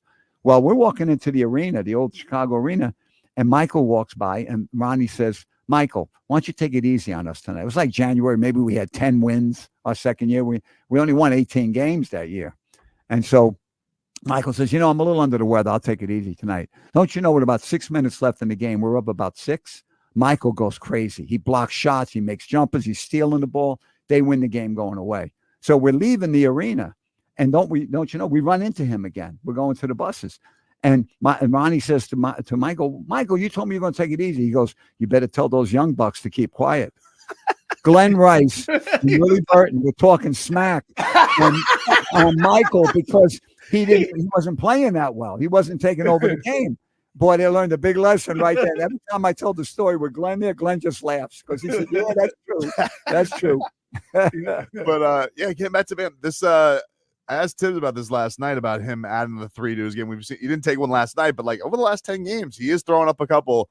Do you think this is something that he isn't really made much of? He's like, I kind of just think it's that time. But what have you thought of Bam adding this? Do you think this is going to be a permanent staple that we'll start seeing Bam throw the 3 into his arsenal a little bit? We did a clinic about 3 years ago on the main floor, and Bam came first. He knew what time we were going to be there, so he went on the court with a coach. And all he was doing was shooting threes. And I said, "You know what? Look at his form. He's going to be a good 3-point shooter one day. It's not now. It's going to be down the road." Well, this is down the road. Right. He has a real good stroke. And everything's got to work. Guys, with someone like him, we teach the glide step with all the shooters. When you shoot the ball, when you catch the ball in a situation where you're going to shoot, you step to the rim with your pivot foot, which is his left foot. You step with the right foot. You're ready to catch it in rhythm and shoot. When he does that, he's a good shooter. Now, he's not kind of like there's no way like he could be like Duncan, because Duncan shoots the ball off balance, off one leg. That's a great shooter. So everything's got to be working for him in rhythm, and he can bury that. That's going to be in his arsenal now. So Junior Heat Camp is you guys do a great job every time, spring break comes around, but your summer camps are coming on up. You guys got a couple locations. Tell us a little bit about what you got coming up this summer. We're doing something a little different now. Just the spring camp we just had. It's the first time we ever had 2 sites on the same week, during the same week. I ran the camp at Slam High School, and Marquise Kiffin, who's an elementary school teacher, he's been with us 26 years, great guy. He ran the camp at Cooper City High School. So we had both. And I went up there twice to see the kids and all of that. And in the summer, in July, we have 3 weeks in June. The first week is at Deerfield Beach, that really cool place up there, pickleball. Yeah. The 6 courts. And on 10th Street. Yeah. And then the 2 weeks after that, the last 2 weeks in June, we're all together at Cooper City High School. Then we break for the 4th of July week. And then the 4 weeks after that, we've got 4 weeks at Slam, and the same 4 weeks we'll have the same format where the kids can go to Cooper City High School. And so we've gotten a lot of coaches that we've got brought aboard. We're breaking in a lot of coaches. And what it does, it allows us to reach more kids in the same week, rather than kids have to decide, well, maybe I have to go to Slam from Broward or have to go to Broward from Dade County. And it does both. And both facilities are great facilities for a camp, and the people there are really cool in helping us run a great camp. From your perspective, Coach, I remember we talked a couple of years about like the way you're teaching kids these days. Like, do you still try and keep it the same way, even though everybody wants to be, Steph and the way they're shooting these days and doing crazy shots? Like, what are the things that you like to instill in these kids when they do come to a Heat camp? I'll get to that in a second, but it's interesting you said about 4 years ago at Miami-Dade College, a kid comes dribbling down the floor 2-on-1. He does exactly what he should do. He draws the defender to him. He's got a teammate cutting to the left lane. He throws a perfect bounce pass. The ball goes out of bounds. Kid stopped at the 3-point line. You think he watched Steph shoot on TV? He is. I saw him the other night. He's still it's hypnotizing seeing him go through his little routine, and he's a showman. Like he's doing that pregame routine, and everybody's just captivated watching him. You think he had a little influence over the woman that scored 40 the other night? Clayton Clark. She is. Have you ever found? I've never found myself watching as much women's basketball as I have these last 2 years, and I can't take my eyes off of it. Some of the most fun I've ever had coaching. I was a high school coach, a head coach in high school, assistant in college, assistant with the NBA, and then assistant with the WNBA, and really enjoyed working with the women. They work hard, they fall down, they get right back up. I was shocked one time when I worked out a few of the girls, women individually, and they thanked me. They said, thank you. They were so pleased to have someone working with their individuals. But yeah, we do. In our camp, we like to teach life skills as well as basketball skills. It's easy to bring in the Heat culture and tell them what that's all about, because that's what we want them to do. First thing I do on Monday morning, I'm going to ask you an odd question. How many of you made your bed this morning when you got up? And maybe out of 100 kids, you get about 20. By the end of the week, almost all of them are raising. I had a mom come up to me last year, the last week in the camp of the summer at Slam on a Wednesday morning. So I had a Monday and Tuesday when I said that to him. Wednesday, the mom comes up to me and says, my 8-year-old son made his bed this morning. And not only that, he showed his 6-year-old brother how to make the bed. What's better than that? Listen, I might have. We talk about responsibility. I might have sent Tommy there just for that. What about the handles? So I tell them why it's important. The responsibility, taking responsibility for your own actions. Why does somebody have to tell you? I give them homework where you got to former high school teacher. So you got to, when you go home, do a chore without being told. Okay. And we talk about trying to make people smile the rest of the day, give your mom and dad a hug. We talk about gratitude. We talk about all the important things, kindness and things of that nature. And the other thing I tell them on Monday, right from day one, there was no negative stuff being said in this camp. I'll call your mom and dad, tell you come and get you. We don't need your check. All right. You go home. So we don't want kids like to pick on each other. I do a lot of that stuff in the classrooms too, as well. The anti-bullying stuff and the kindness, all that kind of stuff. Sounds like a great way to have your little members of Heat Nation go out and get their skills right. The coach, Tony Fiorentino, does a fantastic job. Thanks for stopping by, Coach. Really Thanks, appreciate guys. it. You do a good job. I enjoy listening to you.